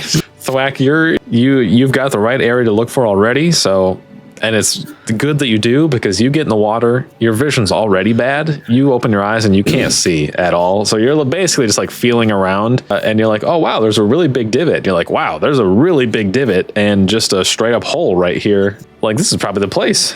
You definitely seem to have found a secondary hole into something. This looks like the secondary entrance over here. Just scream that at. Maybe. Screaming it into out the water, into the join water, me. out towards the river. Oh, That's funny. All right. So yeah, you guys are definitely hearing him. Yell that out. okay. I assumed we didn't hear it as we're underwater. Oh, I'm Right, it sorry. might have been a little. Scream that more towards for Phoenix there. Okay, maybe that makes more sense. Relay that information if I can. Pop my head up. We can't find anything. Perfect. Great timing. Thwack was mumbling about a secondary entrance or something. One of our better, more aqueous members may want to head in there and help him out. The poor 24-year-old man can't see. 24-year-old man. Very old. Yeah, I can. Or Varan. I mean, you're a little bit, especially in that turtle form. You're a little bit more tanky. If you want to take the lead, I'll take your flank. Yeah, absolutely. We can kind of see if we can find an air pocket, and then I can swim back and grab these two. Makes sense to me. And if there's a way we could make an air pocket, then I'll try my best. Okay, very cool. So you guys head over there. You find the hole, and you see, now that you guys can actually kind of see underwater, better than Thwack for sure. I can't see a thing under there. You There do- could be nothing there. I get crazy. Plot twist, Did there's we actually just no trust hole. the blind man that told us this is the direction to go. Partially blind. Oh, He's using his rat senses, I think. that's much better. Yeah. Much I better. don't think rats have good vision either. Yeah, no. They just smell. That transformation didn't help in that department. But No. I can smell. I'm sure of it. That's funny. Wait, so you became a rat? So I am a were rat in the last session. you are- Oh, you are aware. Okay. Part of my lore. I should have mentioned it earlier. All right. It just kind of This is my first briefly time happened. meeting you guys. I guess I've just didn't notice. Like the hair in my You ears. have a The whiskey. Well, hey, too bad you're not a muskrat for this adventure. I'm not a water rat, that's for sure. Then he wear muskrats. Very true. So you guys are really looking around. earlier when you guys were talking about like rat senses. I'm like, what? Yeah, that's really funny. Yeah. Right? I'm like, rat senses. Okay. I'm not part of this scene, but I'm so confused. So I was just a regular monk before. But now you're Splinter. Yeah, splashed around in some ooze I probably shouldn't have. Oh, I probably would have fell victim to the same thing. When you're looking around for this hole, you do find it. Little tangent there. That's hilarious. No, that's all good. I'm just kidding. But like you can see better. You can definitely see better than Thwack. You notice that this cavern seems to loop around. Right away, you see like it goes deeper, and then it's got one tunnel that leads kind of up, maybe like much more into the bank as well, suggesting there's another opening not far, but probably on land even further away. So there's definitely several ports in and out of this cavern system, most likely. Air pocket. I'll go back and pop my head out. There's some air pockets. You guys can make your way there. It looks like it's heading in towards the bank, so should be good once we get to the end. All right. I'll head in there for the air pocket. Okay. I'll follow right after. Oh, snap. All right. Definitely. So you're all I'm heading still into at the hole. entrance, I think. Okay. Yeah, if we're going in, I'll probably be first, but I'll wait for the whole crew to get here. You'll need to guide me. I can't see on land. Can't see in here. Just hold my trident behind me, and he can just grab it. Hold on to that. No, I might be able to do something to make us actually see down here. I mean I have dark could. vision, so I should be okay. Ooh, okay. That's Nice. awesome. I'm not okay. I could grow some plants on the ground, some bioluminescent plants with a druid craft and my druid domain, so like glowing algae or something. Nice. I love that. Please do. Yeah, I was saying, if you're doing that, Thwack, it definitely helps you be able to see a little bit better, so that's good. Actually, yeah, Thwack and Phoenix. I mean, the whole bit with Thwack is one thing, but like Phoenix, you can see better now too, so that's good. But it makes traversing into the cavern system much easier, seeing what you're doing. And so you do see, like, as soon as you head in, that one that heads up towards the bank a little bit more, not only is there an air pocket, but you see a little bit of light coming through that tunnel as well. So like it may actually lead directly to the surface. So you've got a moment where you can definitely just kind of breathe there, and you would see that there is like a small crevice area that seems to be kind of covered over with some brush, probably intentionally to cover the hole a little bit. But yeah, there's definitely a hole leading right to the surface there as well. Lots of exits. Lots of holes everywhere. So are you guys just going to continue deeper into the cave system then? Yeah. Yeah, Okay. popping So, up unless wherever anyone you else actually wants need to- some air. Prep anything. I mean, yeah, no. I think it's too late to do a quick short rest to regain my 1 hit point, but I'll trek on. I mean, I'm sure you could rest. It's an down option. there. Yeah. Well, it'd be Just 10 take a minutes of little you guys nap. treading water or holding yourselves in this tunnel. So, Right.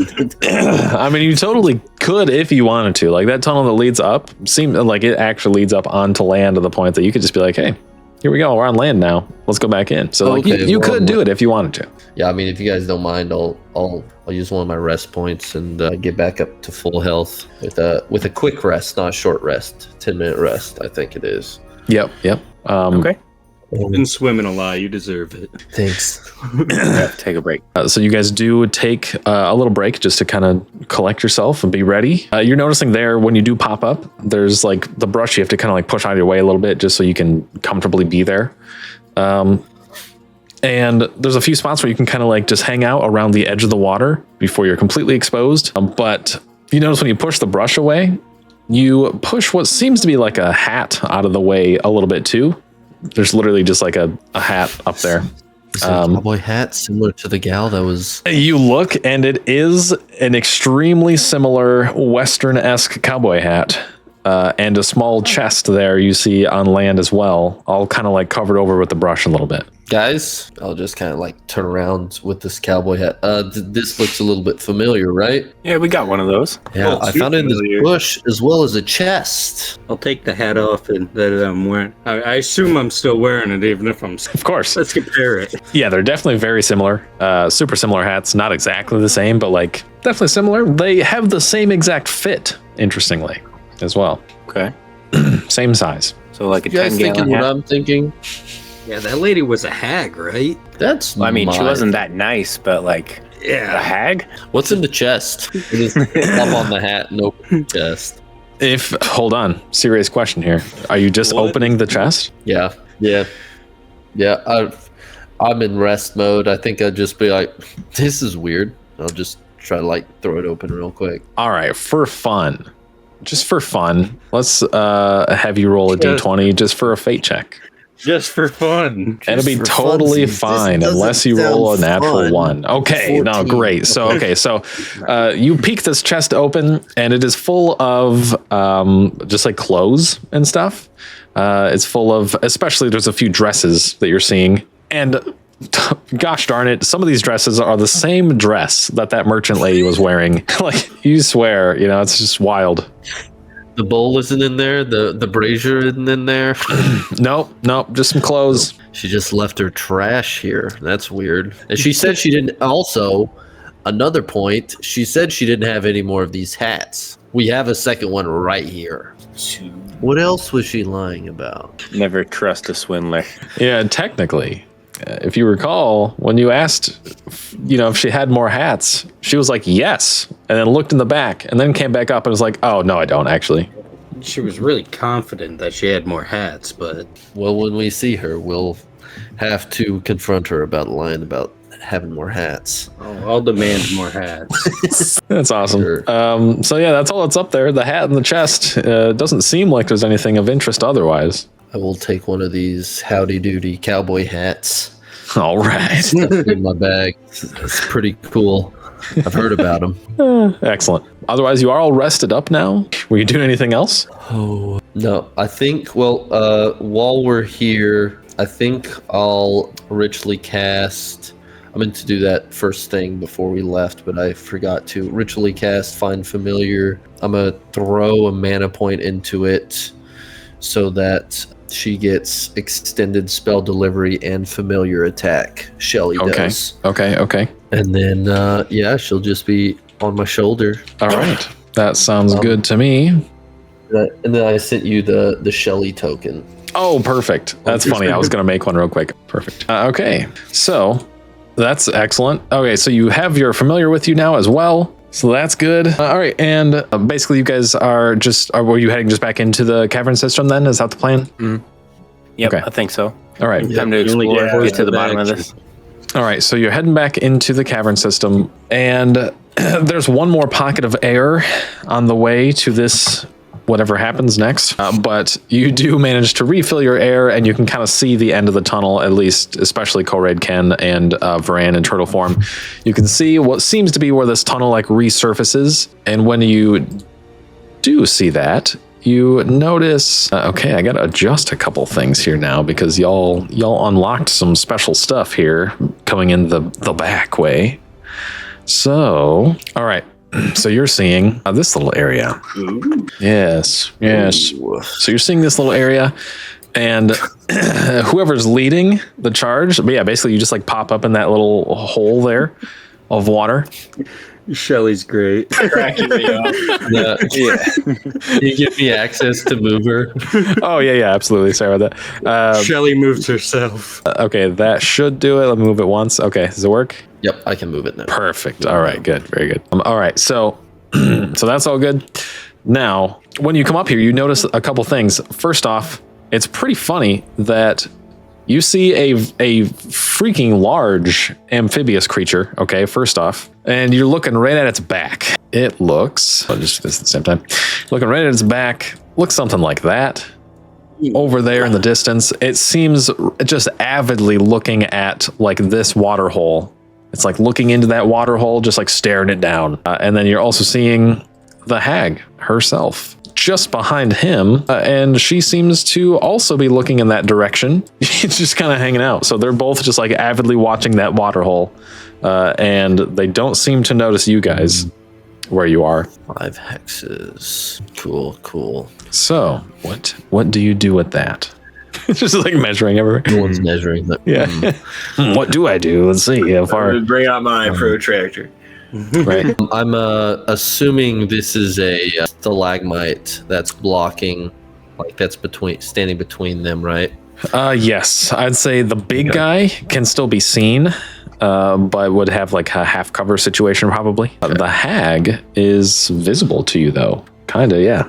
Yeah, I'd say so. If you guys want, I can try to. If I go underwater, does it look like where we're at is like connected to these other water holes? It does seem like it, yeah. Absolutely. If you guys, I could probably try to swim over to that southern water hole, see if I can distract them, and then you guys can flank them from behind. See, I like that idea, but I can take every hit they can dish out, and it probably won't even hit me. So I should probably be the distraction. Can you be the distraction? Yeah. I'm Absolutely. not super durable. I'm And somewhat honestly, hard to hit, damage isn't my strong suit. So like durability is why I'm here. but yeah, if you can fish them, like get them like, over that area. I get them lined up. Just don't stand like last time. Don't stand in the line. Last time you stood in the line and you got hit kind of bad. just don't stand in line with them. I'm gonna shoot a lightning bolt through them. Definitely. And I got something special when that happens too. Cool. So no diplomacy. It looks like that hole over there where they're staring at is where we would have followed them from the underwater hole. So it looks like they're probably it would have ambushed us if we came in here anyways. Or that's where Cthulhu's about to come from. Yeah, either way, that sounds worse. That sounds worse. Oh no, Cody's gotten ideas. That's a good idea. No. I'm a GM. I know that face. You can't lie to me. Horrors beyond our comprehension. Anyway, carry on. Carry on while I type something. Explode. Yeah, just clacking away like keyboard. I need a token. All right. Yeah, that sounds good. Yeah, that sounds good. I'm more than willing to be the distraction, sneak under any of these pipelines that we have. Yeah, But what are you guys going to do? Like, if I pop out and I start hollering, that's going to be the signal for you guys to do something, and I'm going to need to respond. So what's the plan? I'll use his lightning as a signal So I don't want to get zapped. That sounds terrible. Zapping it isn't fun. Yeah, I mean, you do that. If we can pull them both down here, then we could sneak up out of this hole over here and kind of flank them. Is kind of what I'm thinking. Sounds good to me. And then And I'll- Thwack can go in and thwack them. Is that your catchphrase? You Yeah. Cool. So that's how Phoenix. I got my name. Oh, gotcha. Nice. Yeah. Nice. And then Phoenix can just, Pop off. sit back here. Yeah. Bombard them he's- with arrows. It's no Think it's a good plan. phoenixing then. Not yet. I'll probably focus the hag, most of my stuff on the hag. The big beefy guy seems like he might take a little bit of work to get through, but yeah, I'll just tell you, I'll probably lightning, and then I'll probably close in towards the hag. All right. I'll So rush to them. to get it kicked off, I'm pretty much starting right over here, and then I'll swim through this little hole all the way down over. Yeah, I'm really trying to take my character over there, but the map's going with him. Oh, that shouldn't be happening. No, it. Yeah, there he goes. He's moving the world around him. Yeah.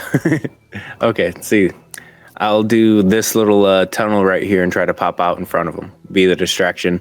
Pretty much try to stay away from the line of fire as much as I can, but hopefully I'll bring their attention over here. Okay.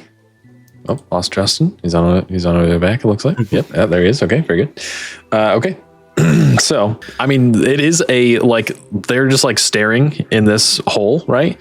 So, like, it's probably going to take a stealth check to get over to that hole currently. Okay, so let's get that real quick. I'd say the connection between these two pools, like the ones that's like right next to you there, is probably fine. So, like, you can make it to that one, I would say, without a stealth check. But to move over to the one on the left over here, we'll take a stealth check. So, is that your plan? So, are they thought we were connected going underwater? They are, yes. Okay. So, more or less. I guess as I'm specifically, I mean, coming like up- surfacing and, doing stuff might take a stealth check technically. But yeah, that makes sense. My intention is for them to see me, though. So, like, I okay. would surface in that point, and I would want Okay. them to see me. Okay, perfect. That's totally fine then. That's totally fine. So you can just be in that pool and they're seeing you right away if that's what happens. And that's going to probably be what kicks this off. Is that the plan Yeah. then? Okay. All right, just making sure. I think. Yeah, I'll I wanted probably them to move obviously. Yeah, I wanted them to be in position, but I'm in gonna be the position one who about starts here. it. Okay. He's coming up in this pool here, Thwack. All right. So you might want to move up Yeah, close how to moi. close can I get before? I would say, yeah, maybe like right about there-ish. Yeah, probably like that first stalagmite. I'd say that could be done without a stealth check. Use that as cover. Okay, yep, that makes sense. All right, cool. So, Varan, you're in the pool on the left then. Feel free to be there if you'd like, if that's where things are kicking off. I see what's going on now. Yep, I'm diving from here, going Okay. right over here. Okay. And then that's gonna be the sign to kick it off. Okay, perfect. All right, so again, hilariously, you guys completely catch these guys off guard. Like they're so intently just focused like dogs looking at something out a window basically on that pool there that they have no idea what's about to happen. So basically they're just like staring there, and then there's like a little bit of the ripple of the water noise of Varan coming up. And it's like collectively, they both just like look directly at Varan and they're just like, oh, kind of thing. Okay. So I'm going to say this is a surprise round. So they are 2 action points short, both of them. And we'll roll 4 initiative. And the DC is going to be super low because you guys caught them off guard. So initiative checks. Let's get them. Initiative checks. Let's go. Oh no. Thank you, Alex. Thank you, Varan. There we go. That is hilarious. Okay. Encounter DC is 8. If you meet it or beat it, you get a D6 to your first roll. Oh, cool. I barely made it. Okay, so you guys are acting first. Who's making the first move? I want to wait till the frog guy moves out to where he's not. Basically, this stalagmite isn't between them. So I'm waiting for one of them to move. I'll probably make the first move in this situation. Try to get them closer to me. Makes sense to me. All right, Varan, what are you doing? Both of these creatures have your full attention. So yeah, now what? Okay. So what I'm going to do first is kind of move forward with 2 spaces, still having at least 3 spaces. And I'm going to just take a chomp right at this guy with my natural weapon. Okay, perfect. Go for it. 15 to hit. Nice. Go ahead and roll a d6 and add that too. Oh, you're right. Because you meet that and counter DC. Okay, so 17. Nice. 17 to hit is a heavy hit against this big guy, actually.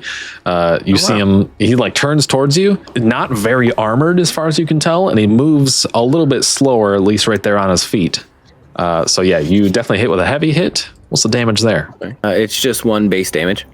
Okay, so the heavies makes it 2. Okay. Yeah, you just got a big gnarly chomp out of the, like this guy's toe, basically. You lop his toe off. Now what? Being the snapping turtle I am, I'm going to go around this guy about here with my extra 3 spaces. Okay. And that's 2 AP, 1 for the full move, 1 for the chomp. And I'm also going to move a little bit more over here. Moving away from him, does he have an opportunity attack? He does not take it. If he does, if he has the ability, he doesn't do it. So. Okay, nice. Then I'm going to move right over into the hag, and then I would still technically have, so that was 3 spaces, I should still technically have 2 more spaces to be able to move. So I'm going to take a disadvantage chomp at this hag right here. Okay. This turtle means business. Yeah, dude. That's right, I do. It's hilarious. Oh, that's some solid disadvantage. Yeah. Right. 19? 19. That's amazing. Heavy hit here as well. So another 2 damage, right? Yes. Okay. That's hilarious. Just that whole imagery, just like you pop up and there's like, oh, and then you literally just like bite the toe off of this big creature and then just like, you know, scatter around on the ground all the way over to the corner and then bite the hag too. That's right. Excellent. And then with my last 2 movement, I'm going to move 2 backwards from the hag. Okay. And then end my turn. Okay. Sounds good to me. That's so funny. Okay, so they'll be taking their turn now. One of them, not both of them. The hag is going to act first, and she is going to, you're going to notice that she kind of like locks eyes with, I guess maybe Varan. I don't know, Varan's a turtle. Did she see Varan turn into a turtle before? I think so. So she knows that you're you. So she's going to like lock eyes with you and she just kind of like smirks and you see her just kind of like hold her hand out for a second. And she's just like opens her hand and there in her hand is the little purpley brazier that you saw earlier. Okay. And she says something in her language. So Koraid would hear her say something along the lines of just like, "You're fools. It's not even a real item." And she just kind of like, it disappears as like an illusion of sorts. But at the moment it does that, it actually reappears in a couple different areas of the cave. Hopefully this will work like I want it to. Yes. They're not lined up though. All right, time out. Let's see. Okay. All right. So in those 3 areas, there's just like these spectral looking like floating braziers, a light with a purple flame. And you notice that nothing seems to happen right away, but she kind of like wafts just like her hand and you see like smoke swirling towards the big guy currently, just so you know. That will be it for her turn. Okay. So whoever on your guys' team, go for it. I'm still waiting for one of them to move, so... Are either the hag or the big guy, were there tracks, what I observed up by the ferry there? I'm wondering if my hunter's mark applies to either of them. So neither of their tracks specifically were the ones you were looking at. You eventually guessed that the tracks you saw were probably for the smaller amphibious creatures you guys already took out. Gotcha. All right, well, I think I'm just going to go for a bow attack on the hag here. Let me see. And actually, I'll also use a stamina point to apply flashbang to this arrow tip. Maybe I can get a daisy. Whoa, cool. Let's see here. So let me roll. That's an 8. Does she have to contest that at all or anything? I don't know. Maybe for the flashbang things, you might have to save against your save DC or something. But unfortunately, it does not hit her by default. But if the... It says mental save against dazed. Okay, all right. Okay, So although you miss, your arrow still kind of like pops next to her, so it could possibly still affect her. So she's going to try to save. She rolled a 12, which your save DC should be like 14. So 14. So she does fail that, and she is dazed then, correct? Yes. All right. Okay. Well, not so bad. Your attack missed, but she is still dazed. Real quick, Nice. who has the cheat sheet pulled up? Anyone? I have one here. Perfect. I'll say feel free to read off what dazed does so we're all on the same page.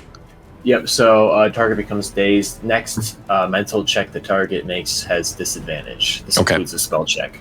Mental Okay. check or save? Check. Okay. Okay. I'm going to remember that. Remind me when it comes back to her turn, if you can, but I'll try to remember either way.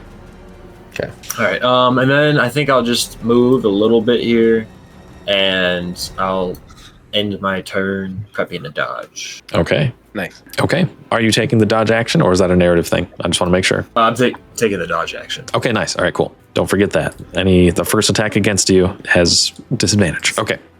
All right. So that's it for your turn. The big guy's going to go next. So let's see. I feel like the big guy's only seen Varan for the most part so far. Is probably still focused on Varan. So he's going to definitely move up to you at this point, and Good. it's just going to try to hit you really hard, basically. So it's just like running up to you. It's got this big, nasty, just like almost like driftwood club. Ironically, you'd think it wouldn't be that sturdy, but it narratively makes sense. So he's got this big driftwood club. So he runs up to you and just tries to slam it down on you. And he's going to pour everything into the attack, basically. So it's going to have advantage and a little extra damage. We'll see how it does. 14. Not a chance. That was not an advantage. Worse on the second one. So Let's go. so he swings this club down, and you're so nimble in turtle form, you know? I don't know, something about it. He just slams this club right next to you, missing. But this thing hits with a loud thud, and you would venture to guess that if you did get hit with that, might be an issue.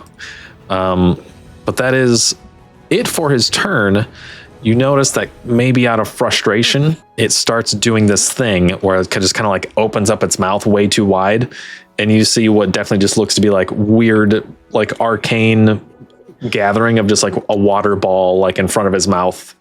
So you guys are seeing that happening too. He's possibly prepping some crazy stuff with that. Okay. Okay. So whoever's next on your team, you see the braziers now still kind of like wafting towards this guy. Haven't seen that come to fruition quite yet, and he's gathering some crazy water ball attack. Okay. Okay. I think now they are in line. Ran fantastic work on lining them up for me, brother. And I'll just kind of pop up thematically like the the Atlanteans in the Black Panther 2 Wakanda Forever. And I'll just take my my hand with some lightning, and I'm just gonna slap my trident and send crackling lightning out towards them. 2 AP, 1 MP, and I think I'll use. There's actually an AP enhancement. Can dazed be? Was that one of the things that can be stacked now? Oh, good question. Maybe. I think it might be a new condition. It looks like it can. Dazed disadvantage on mental checks. So I'll use a third AP to frazzle them. Try to frazzle them. They'll have to make a mental save or be dazed for a minute. Okay. So dazed would stack in that sense. Okay. Yes. So I will roll. I think. Do I want to just? Maybe I just don't move at all. I think I can use another AP to give this a. No, I don't think that's how spells work. To give myself advantage on it. Yeah, for sure. Any. Okay. Actually, that's actually really important. That's something that I absolutely love. Even with saving throws or anything like that, if you've got action points, if you're rolling a d20 at all, you can spend an action point to give it advantage. Okay. Yeah, I'll just dump my whole turn into this crackling lightning. Sick. Then. That's awesome. So we'll just make this one thing really cool. So it's 10 hexes distance. I'll aim it here. Perfect. I'll give myself advantage. D20 plus 4.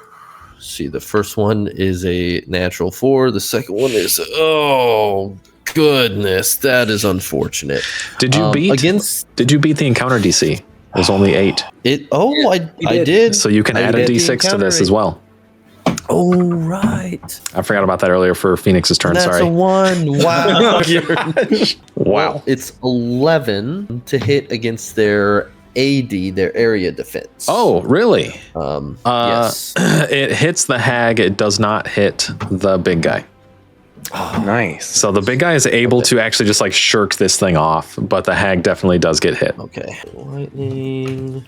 And then, so she will on the frazzled condition, on the frazzled effect. Does that also affect him as well? I most of the time those no? effects only affect one target if it's a multiple target thing. Each target makes a mental save, is what it says. I'm wrong. I'm sorry.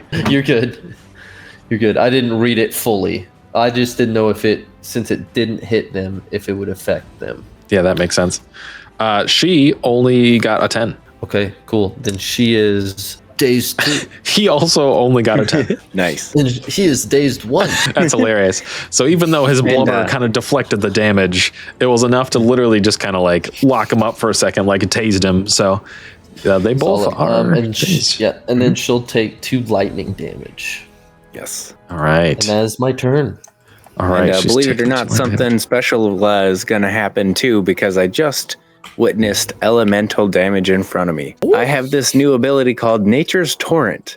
When a creature within 10 spaces of you takes elemental damage, you can spend 1 AP as a reaction to summon a torrent of nature. This torrent fills 1 space radius sphere centered on that target for 1 minute. While the creature is within the area, they have vulnerability 1 against whatever element was just used against them. Oh, that's What? nice. That's amazing. Okay. Okay. Nice. So that area, okay, it's 1 space radius, right?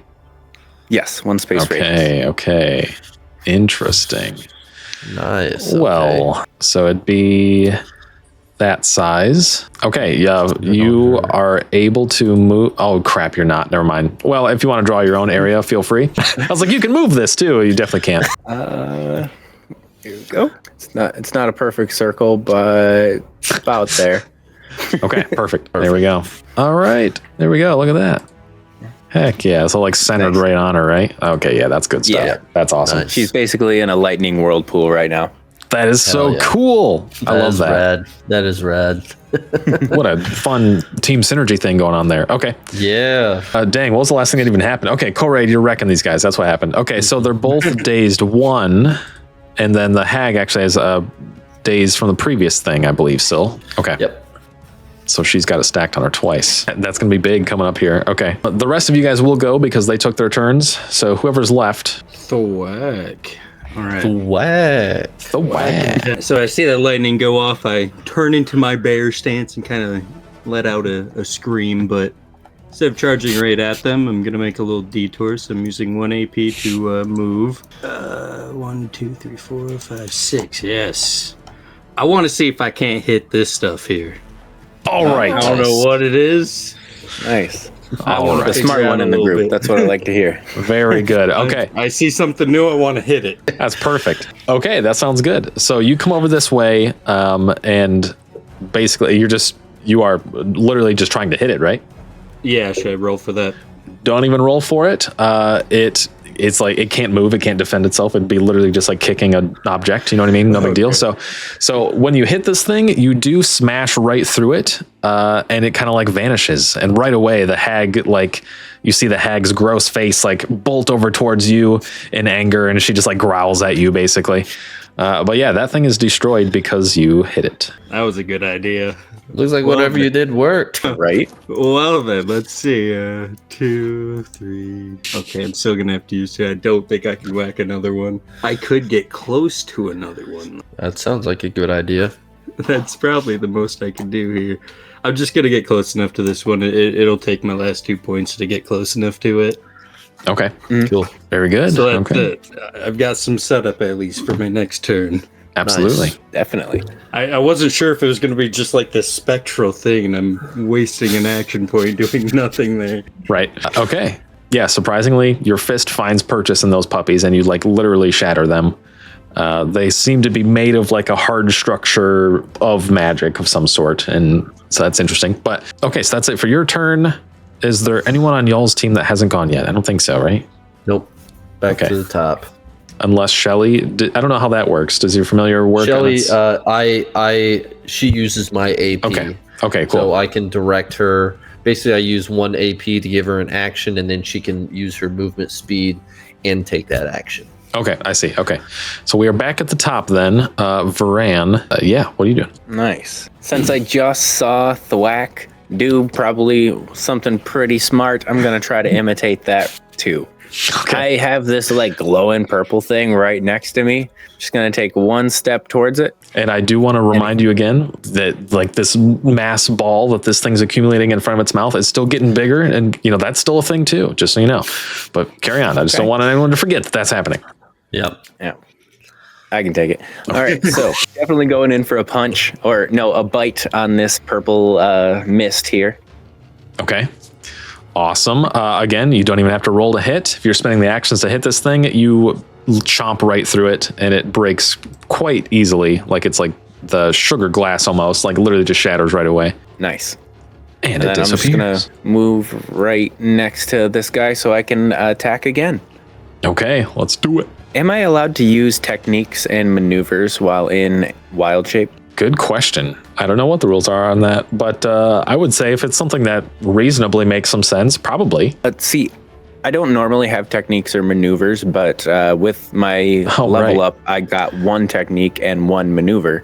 And if I can use my bleed maneuver, it almost narratively makes sense to be able to make someone bleed by biting them. I'm cool with But that. if the wild form can't do it, then I totally understand. I just haven't really thought about it because I never had techniques or maneuvers. Yeah, no, that makes sense to me. Yeah, no, that makes sense. Especially the bleed maneuver. Like that even narratively makes sense. So yeah, let's do it. Snapping turtle. Mhm. I'd be bleeding after that. Exactly. That's cool. That's some cool multi-classing pickup stuff you got there. That's pretty neat. Oh, sorry, I was muted. It only says when you make a martial attack, so I would say biting someone's pretty martial. Absolutely. Okay. Nice. All right. So just going in for a bite, and it's going to be at disadvantage, unfortunately, because I did the punch to the purple thing. Mm-hmm. But I'm still going to try to do the bleed maneuver anyway. So using my last 2 AP, I'm going in for a bite on the big guy. Okay, let's do it. Ooh, oh, man, that didn't work. Oh, wait a minute. Hey, yeah, well, Say it looks all right to me. it'll be pretty solid. Yeah, I didn't anticipate my 13. I thought my 13 was going to be the high one. Oh, But 18 plus 4 for 22. 22? Holy crap. Okay. the 13 plus 4, right? Not the 18. Oh, yeah, you're right. Disadvantage. Oh. I'm sorry. Disadvantage. No problem. Okay. Well, that's still okay. That's still 17 though, right? Yeah. Yes. Which for a precision defense attack, that is still a heavy hit against this creature. Nice. And for bleed the bleed maneuver, they need to make a target makes a physical save against your save DC. Okay, so it's 2 damage outright, regardless, and then Yes. 8. So 8, definitely and failed my that save. too. Oh yeah. All And right. at the start of their turn, they will take 1 true damage. Okay, I'm gonna leave that up to you to remember. Okay. Okay. All right. All right. Cool. Sounds Are good. they All right. next? Next. The hag, okay. yeah, the hag would be next. Okay, so, okay, man, that's wild. All right, so the whole mental check thing, the mechanic of what I was going to have going on here was we'll just show you what she does here. So she is going to, the purple mist that she was wafting towards the big guy, right? First off, she's gonna redirect that towards herself. Whoa. What is going on? Perfect. Nailed it. Perfect. All right. Just doing magic over there. Yeah. Butter magic. Okay. So the purple mist she was redirecting towards the ogre, she completely redirects that towards herself at this point and uses what would normally be 4 of her action points to use that mist to heal. But I'm going to literally just like take away 2 of the action points because of the dazed instead of it. Because it's spell stuff, which would be mental checks. But it's a weird mechanic. So she's only going to be able to heal 2 HP for herself by doing that. 1 for each action point for each active healing fount thing, which is now only 1 thanks to Thwack and Varan. So she gets 2 HP back And she's going to kind of just stick with that for now. That's all that she can do on her turn. That's all she will do currently. And it's up to whoever was next. Phoenix. It's me. Yeah. Okay. All right. For my first action and stamina point, I'm going to just mark the hag with Hunter's Mark. And then next I'm going to go for a regular bow attack on her. Okay. Sounds good. Oh, no. Wow. If she's marked, I think you have advantage, right? So you might want to read through that, but you should have advantage. I think it's advantage. That's for my first martial attack. Is shooting a bow a martial attack? Absolutely. Oh, it is? Oh, okay. Yep. Just kidding. Absolutely. Hope is not yet lost. Okay. Jeez. Oh no. Oh man. Wow. Killing it. Not amazing. That's a 7. All right. So the 7 does not hit, unfortunately. Dang. Your toes are still cold and wet. Yeah, exactly. That's why I didn't want to go in the water. Yeah.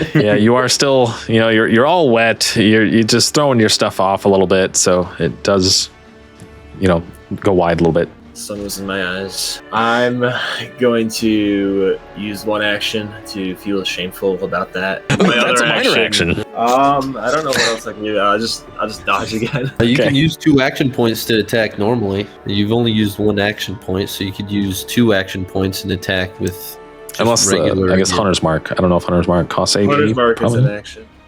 Just Yeah. one. Oh, So I have Then 2 that's left. 2. Oh, so I could Oh, do yeah. 1 to attack and then the other one to make it not at disadvantage, is what you're saying? Oh, Yep. okay. And you yeah. should have a stamina point that you can use for something special. Starting Hunter's Mark takes a stamina point. Ah, okay. That makes sense. I thought Yeah. it was just an AP. Otherwise, I would have done AP another. and SP. 1 AP, 1. So I'm just gonna do a regular attack at not disadvantage nor advantage. 11. We're building it up. Nice. Time. Better. So that was 2 action points to attack just now, right? Yes, Because- that's my last Okay, action. then again, you're still attacking the hag, so you still have advantage because of your Hunter's Mark. So you're actually still at advantage. 14. There it is. 14 hits. Excuse Yes, me. all right. let's go. What a roller coaster. Yeah. All right. So what's the damage there? My bow just does 1 piercing damage. Okay. Does Hunter's Mark add damage at all? Probably not. Only So- heavy and crits. Okay, that's what I thought. It Yeah. makes it like impact kind of thing. Okay. But Okay. he does get his stamina point back from hitting. Yes. There you go. Very good. So you did land the hit. You do 1 damage, and you get your stamina point back. Okay, and that's everything you can do, I think, right? Well, if I have 1 stamina point right now, can I ready one of my arrows to have a Hunter Strike effect to it for my next turn? You You'll just really don't use you, it you on don't your really next need turn. to, I guess, because you don't have action points. So like you could just do it on your next turn anyway. I guess that's true. You know what I mean? So Yeah. So no need to worry about that for now. But you definitely have the stamina point to use on your next turn anyway. So that's good. All right. Okay. So it's the big ugly guy now. All right. So this big ugly guy charging up this crazy water ball, right? He sees some damage being laid on over here. Oh boy. What's the last few things that happened? Koraid has been messing things up for him. Okay. With the lightning bolt, all the dazed, everything else. And now the lightning energy's around the hag. So the big guy is going to take this crazy water ball he's been developing, and he looks over to Koraid and just blasts this thing like a little water spirit bomb at you, basically. Boy. Yeah.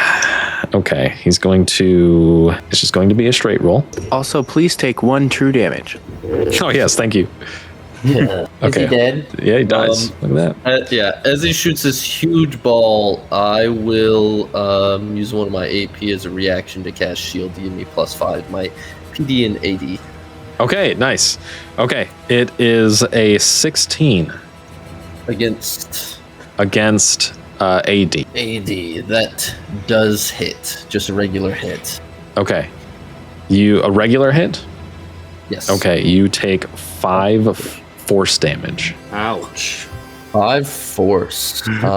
Cool. I will use 2 of my last 2 grit points to reduce that to 3. Okay. Nice. There you go. Take 3 damage because I only have 6 damage. 6 HP. Your boy's still level 1, baby. Okay. Very good. So you negate some of that damage. That is everything it can do on its turn. Glad I casted shield. Yeah, I will say it's gonna do. It seems to be doing the exact same thing, where it's just gonna it's kind of frustrated. It didn't hit as hard as he expected, and he's like, he just grunts once in some gross voice, and then literally just opens his mouth and starts doing it again, preparing it again. So that's it for his turn. Okay, cool. All right. So then what I will do, I think I'll come up and I'll cast a crackling lightning again for 2 AP at them two. She's vulnerable 1 to it. I'll just have it be a normal roll. So roll, that's a 15 against AD. Against AD is against the hag, you said, right? Both of them. It's right. Sorry, that's right. Effect. Yeah. It is a heavy hit on the hag and a normal hit on the big dude. Okay, cool. And I think she's vulnerable 1 to lightning still, right? Yes. So they will both take 2, and then she'll take an extra from vulnerable 1, and then an extra from it being a heavy. So she'll take 4 lightning damage. He'll just take 2. Nice. That's big. The hag is bloodied.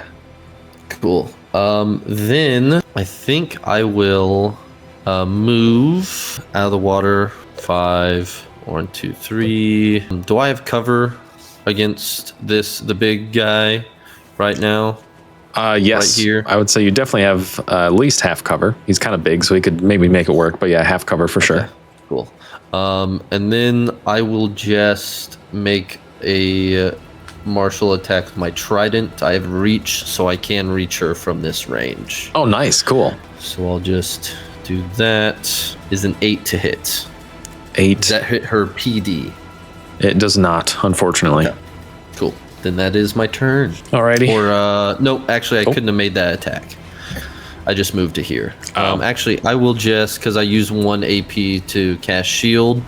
So 1, 2, Oh, that's and right. I think 3, 4, 5. I think I'll get full cover and fully get behind this stalagmite here.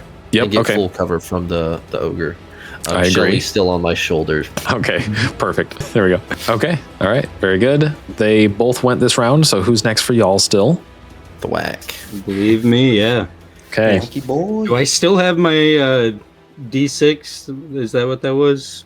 Help die? Yeah. If you didn't already use it for the first attack, because I forgot about it, or we all forgot about it, then yeah, you can still use it. Yeah. Well, I didn't even roll for the. Oh, that's the one right. Then yes, Yeah. for sure. Okay. Just making sure I had it before I run in there and act like I have it. Right. Yes, you do have it. You do have it. All right. So I'm going to stay in bear stance. Okay.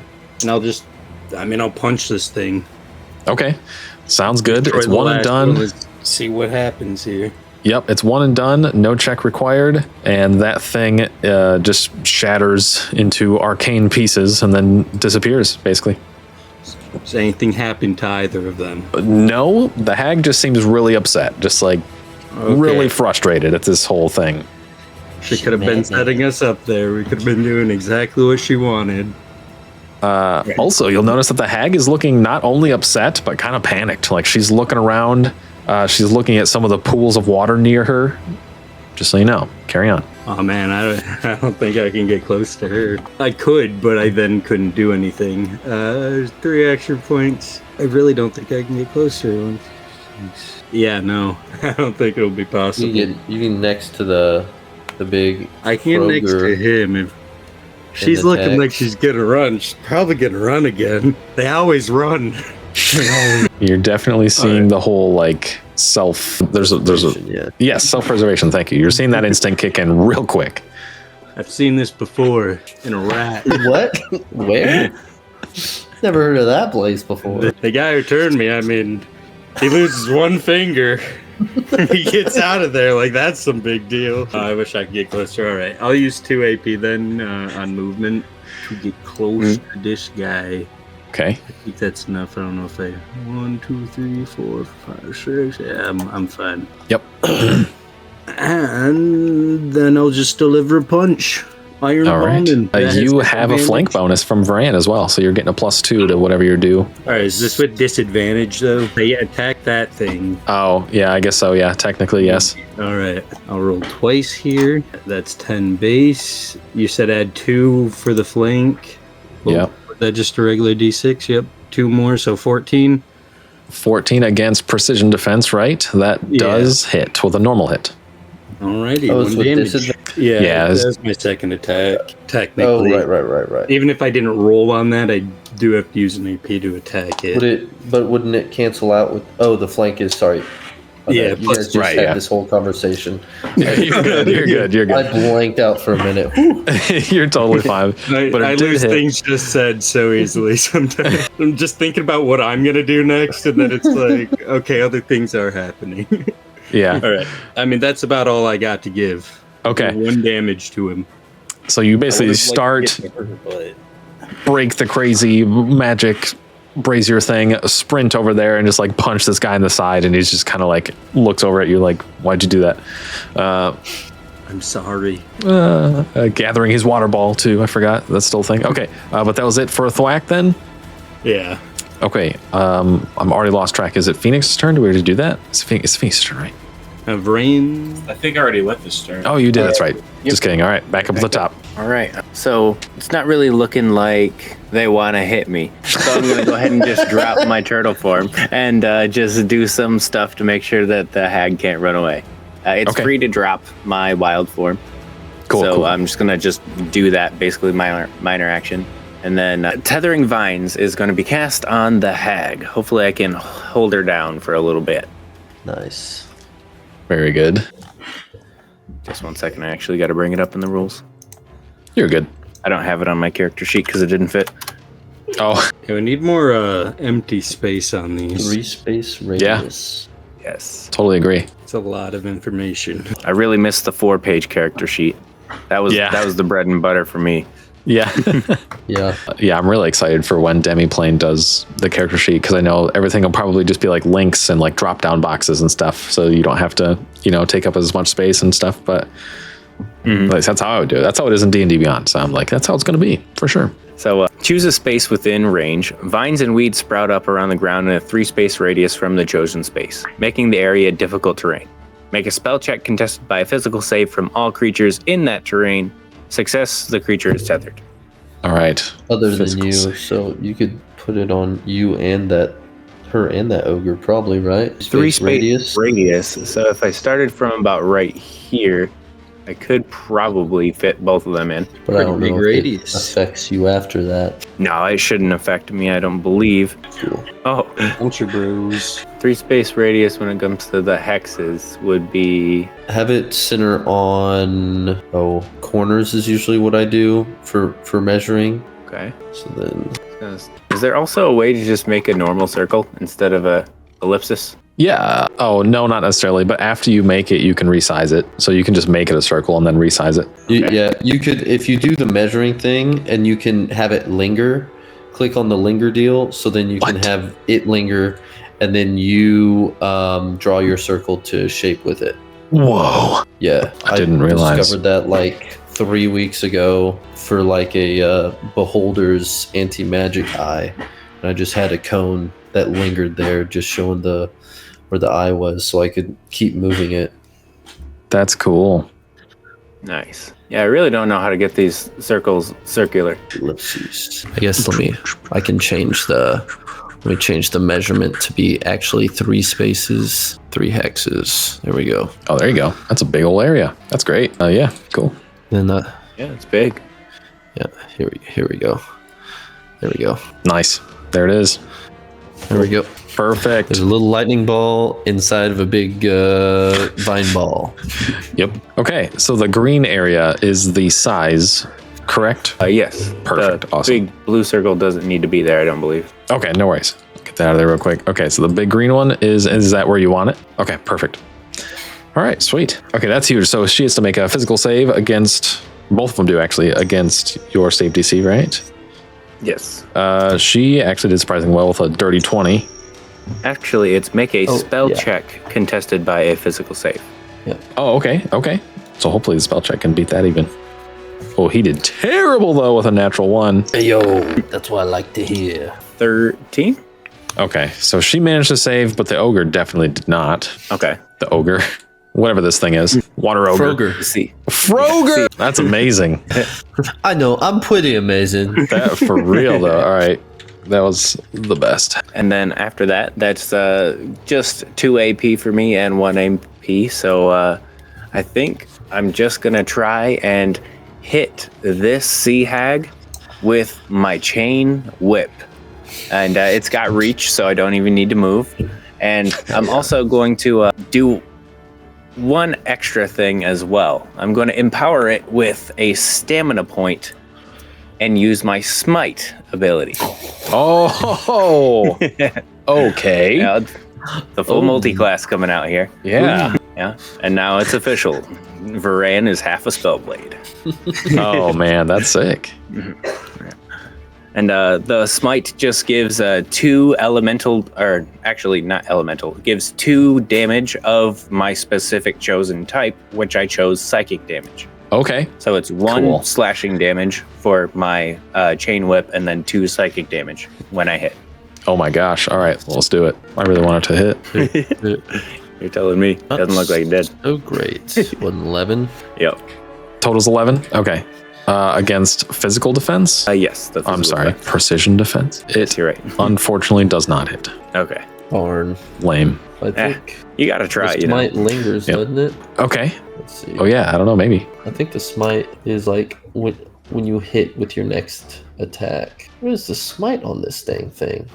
So Smite says when you make a martial attack with the weapon, you can spend 1 or more SP to deal Oh. +2 Gotcha. bound damage per SP. And when you do, you also gain the benefits of 1 attack Gotcha. maneuver of your choice for free. But Nice. I'm not sure if I get the attack maneuver because I didn't hit. Nope. Yeah, so darn. Darn. Well, I And have a then- question for you after the fact, after we finish, but that's pretty cool. Definitely. Okay. Alrighty. Unfortunately, she, like I said, survival instinct has kicked in just enough, I guess, that she's able to just hardly avoid the whip.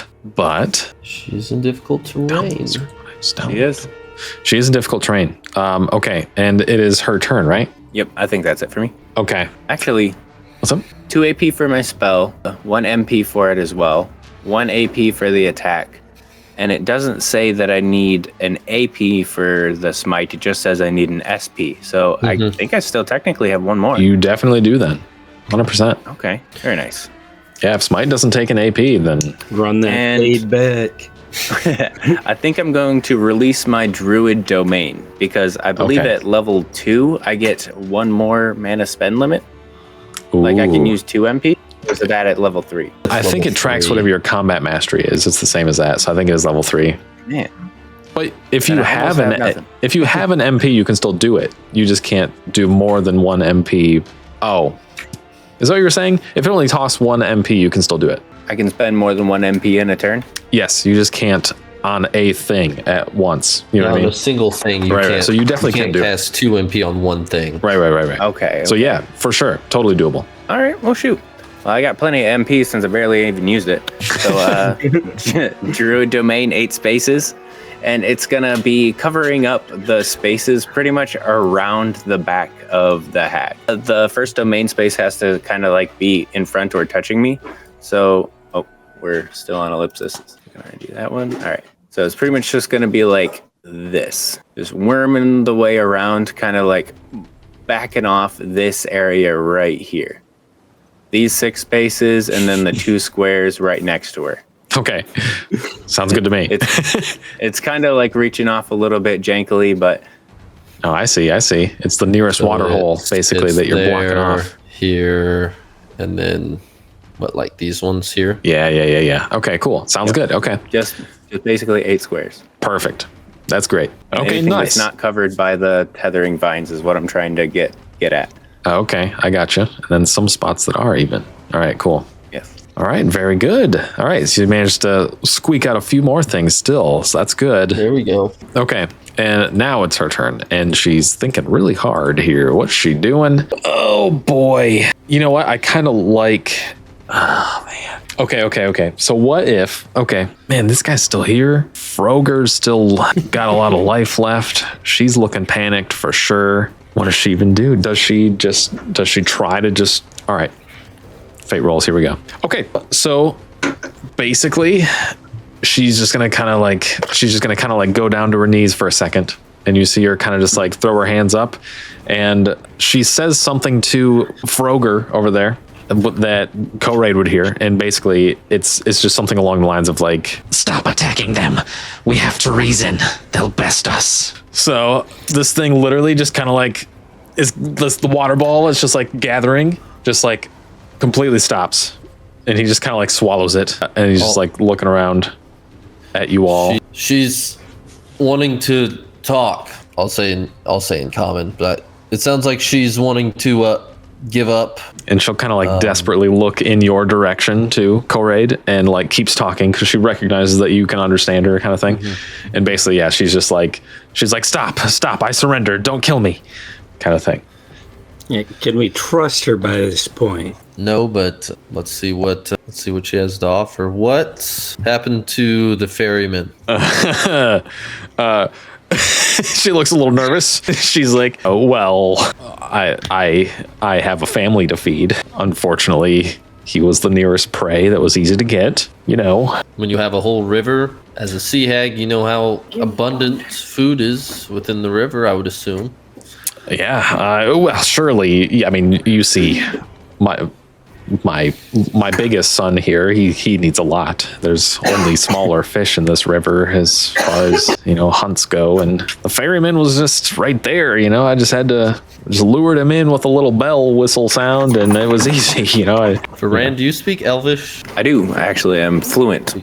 Elvish. Okay. In Elvish, Ooh, cool. I'll say towards Varan, I don't appreciate. I have really no mercy for those who abuse magic. And she seems to be given excuses for killing others, assuming using her magic, her enchanting magic. You good with just disposing of these two, or do you think we should reason with them? I'm not too fond on keeping people around who, let's say, I just can't trust. Especially since, if we're being honest here, I don't hate them for what they're doing. They were clearly stronger than the fishermen, and in this situation, their might made right, but mine makes more right. So that's kind of how I feel about these guys. And we kind of need to clear out the ferryway for trade routes. Yeah. Okay. Exactly. I don't really hate them for existing. Well, I am better, so they're dying. I'll go back to Aquain.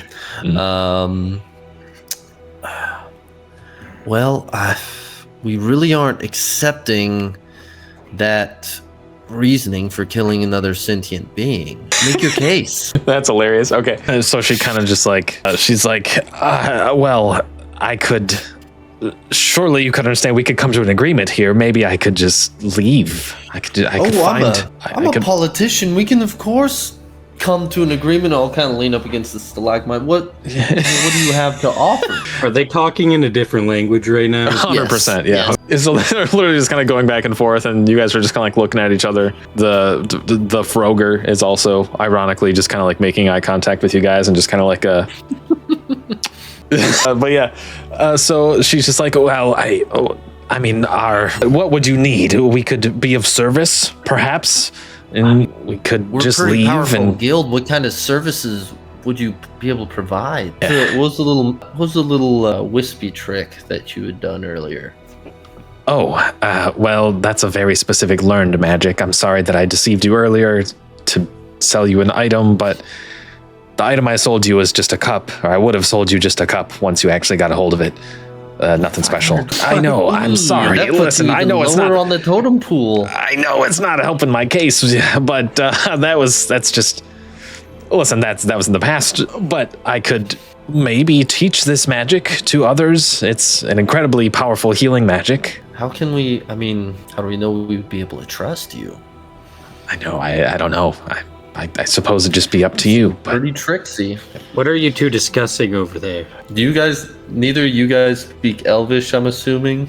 I don't No. speak. Yeah, I speak common and human, Common in and human. I don't read. Lips either. Can't read lips. Can you ask her if she has 2 more hats so we can all have a hat? You have to. Right. Got priorities here. We feel really hurt because we found a second hat. When you told us you didn't, I just pulled it out of my bag. You told us you only had 1 hat.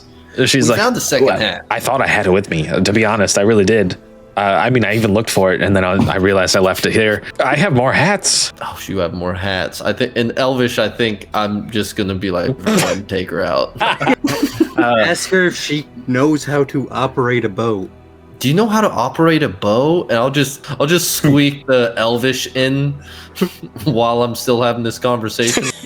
That's hilarious. Do you know how to operate a bow? Kill her. You can go ahead and kill her. Do you have more hats? Killer. Do you all right. know how to work a bow? All right, Varan. So this is kind of up to you. Basically, Varan, what do you do now? Well, it's really hard to say. Am I going to make this like morbid, or am I going to make this like take her out easy? Because I do have something that would just like knock her down and maybe prove a point to the big guy. Well, I mean, maybe I will tell Varan. She said she can teach us the that magical wisp deal. Seems like she was able to heal from it.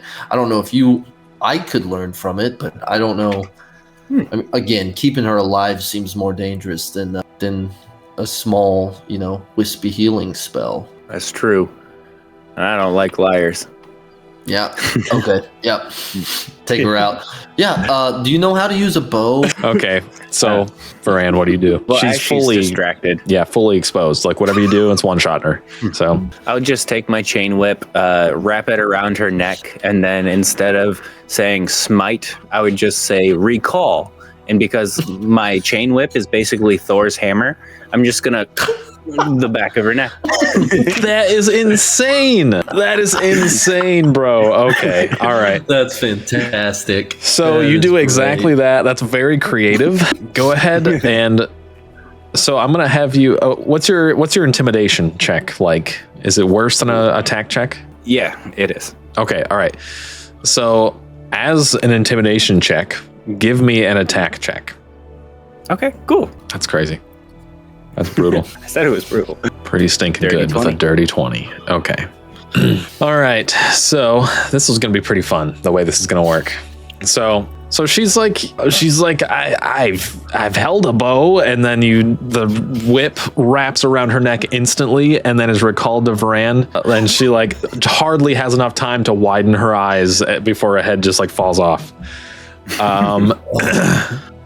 And as this happens, it's like, yeah, awesome display, super brutal, crazy. As this happens, Froger, right? He sees what happens, and you notice the yellowish anger like tint in his eyes fades to a white, and he like shakes his head for a second, and then just kind of like looks at her body and looks at you guys, and this beast. Someone give me an insight check. One person. You decide. I have +4. Yeah, Go ahead. All right. not me. 11. 11. Okay. Man, you can't tell exactly what's going on in this beast's head, but it seems like it maybe just kind of woke up a little bit, and it seems kind of panicked. It sees all of you here. It seems a little bit angry. It looks towards the water. Like you can't really tell what it's going to do necessarily. I'll speak in Aquane, and Yeah. you all right, big guy? Oh, interesting. Okay. Oh man. See if he speaks. Ask don't him know if if he he knows how to operate a boat. A boat. A boat. Oh, boat. Boats. Oh, you see. Interesting. I think I still have these. Oh, I do. We need a they're still in my replacement ears. still. That's true. So basically you're just like, you okay, buddy? And for the first time, this thing actually speaks more than just grunting, and it kind of like looks at you and is like, I'm fine. My name is Koraid. We're with the Radiant Hand, and we're just trying to clear this trade route over here. The ferry went missing. The ferryman went missing, and we came to investigate. Found this hag. Seems like you might have been under some kind of a spell under hers. yeah, okay. So you're figuring it out. He's definitely just like, oh, he's like, yeah, that makes sense. Actually, he's like, yep. That makes a lot of sense. The last thing I remember was trying to eat some merchant that was driving by on her wagon. He's just like, yeah. So, okay, I see. And basically, he's just like still confused and still kind of mad. And he's just like, well, I don't like that you're all in my house, but This is your home. yes, this is my home. Yes. Okay. Do you have any issues with the ferry above and the ferryman? Oh, certainly not. Keelan, he's a decent guy. The hag fed Keelan to her minions, her children is what she called them. And he's just like, oh, what? Are you kidding? That's I wish I was kidding. I was terrified that Keelan would be in your belly, but it seems like he was fed to the smaller ones. He's like, well, I mean, I don't know. I don't remember anything that happened, to be honest. It'd be terrible if I ate Keelan, but it's possible. He's like, I wouldn't recall the flavors. Yeah, he's like, I don't Do you remember. know how to drive a boat? A boat? Like, Boat, yes. Like the ferry. this is, she's like, I mean, I could give it a shot. I mean, it was kind of more of a joke. Honestly, if we were able to bring another ferryman in, which, I mean, is there anything that we could provide you to the ferry and the ferry boat from being, attacked in the future? He's like, I like simple things. I like shiny things. Yeah, I'm pretty big into shiny things. Food, shiny things and food. Those are really I really like those things. Those are my things. Okay. Cool. Yeah. I mean, we could probably come up with some kind of a deal to where if you, protect the ferry, we could probably compensate you with shiny things and maybe some foods. I mean, we're from a different land. Our city transported here, so we probably have some foods that you haven't tasted before. He's like, man, that's kind of crazy. That's kind of crazy. How do I know I can trust you? I mean, I guess it's just we try to build a relationship on it. And if, we break your trust, then I guess we'll have to have another conversation in the future. All right, well, here, how about you guys give me something shiny right now, and we can see how this goes. I'm into it. Okay, guys, I didn't catch your name. I'll go back to Aquian. What's your name? I didn't catch your name. Oh, my name is Saliku. Iku. Yeah. Back to common. This guy, the Frogger here's name is Saliku. He's a pretty cool guy. He was pretty chill. A friend of Keelan's, but Keelan's gone. So he said he could try to drive a boat to your question, but a Frogger driving the ferry probably would scare people away. But I kind of talked to him a little bit, see if he could maybe protect the ferry if Radiant Hand maybe compensates him for a little bit. He says he likes shiny things and food, and he just asked for something shiny right now, just as a offer of good faith. Okay. Does anyone have anything shiny they don't want? I have 17 gold that I think is reflective of light. 17 gold. I've got a single gold ring I'm willing to part with, no more. I'm gonna have to buy another one.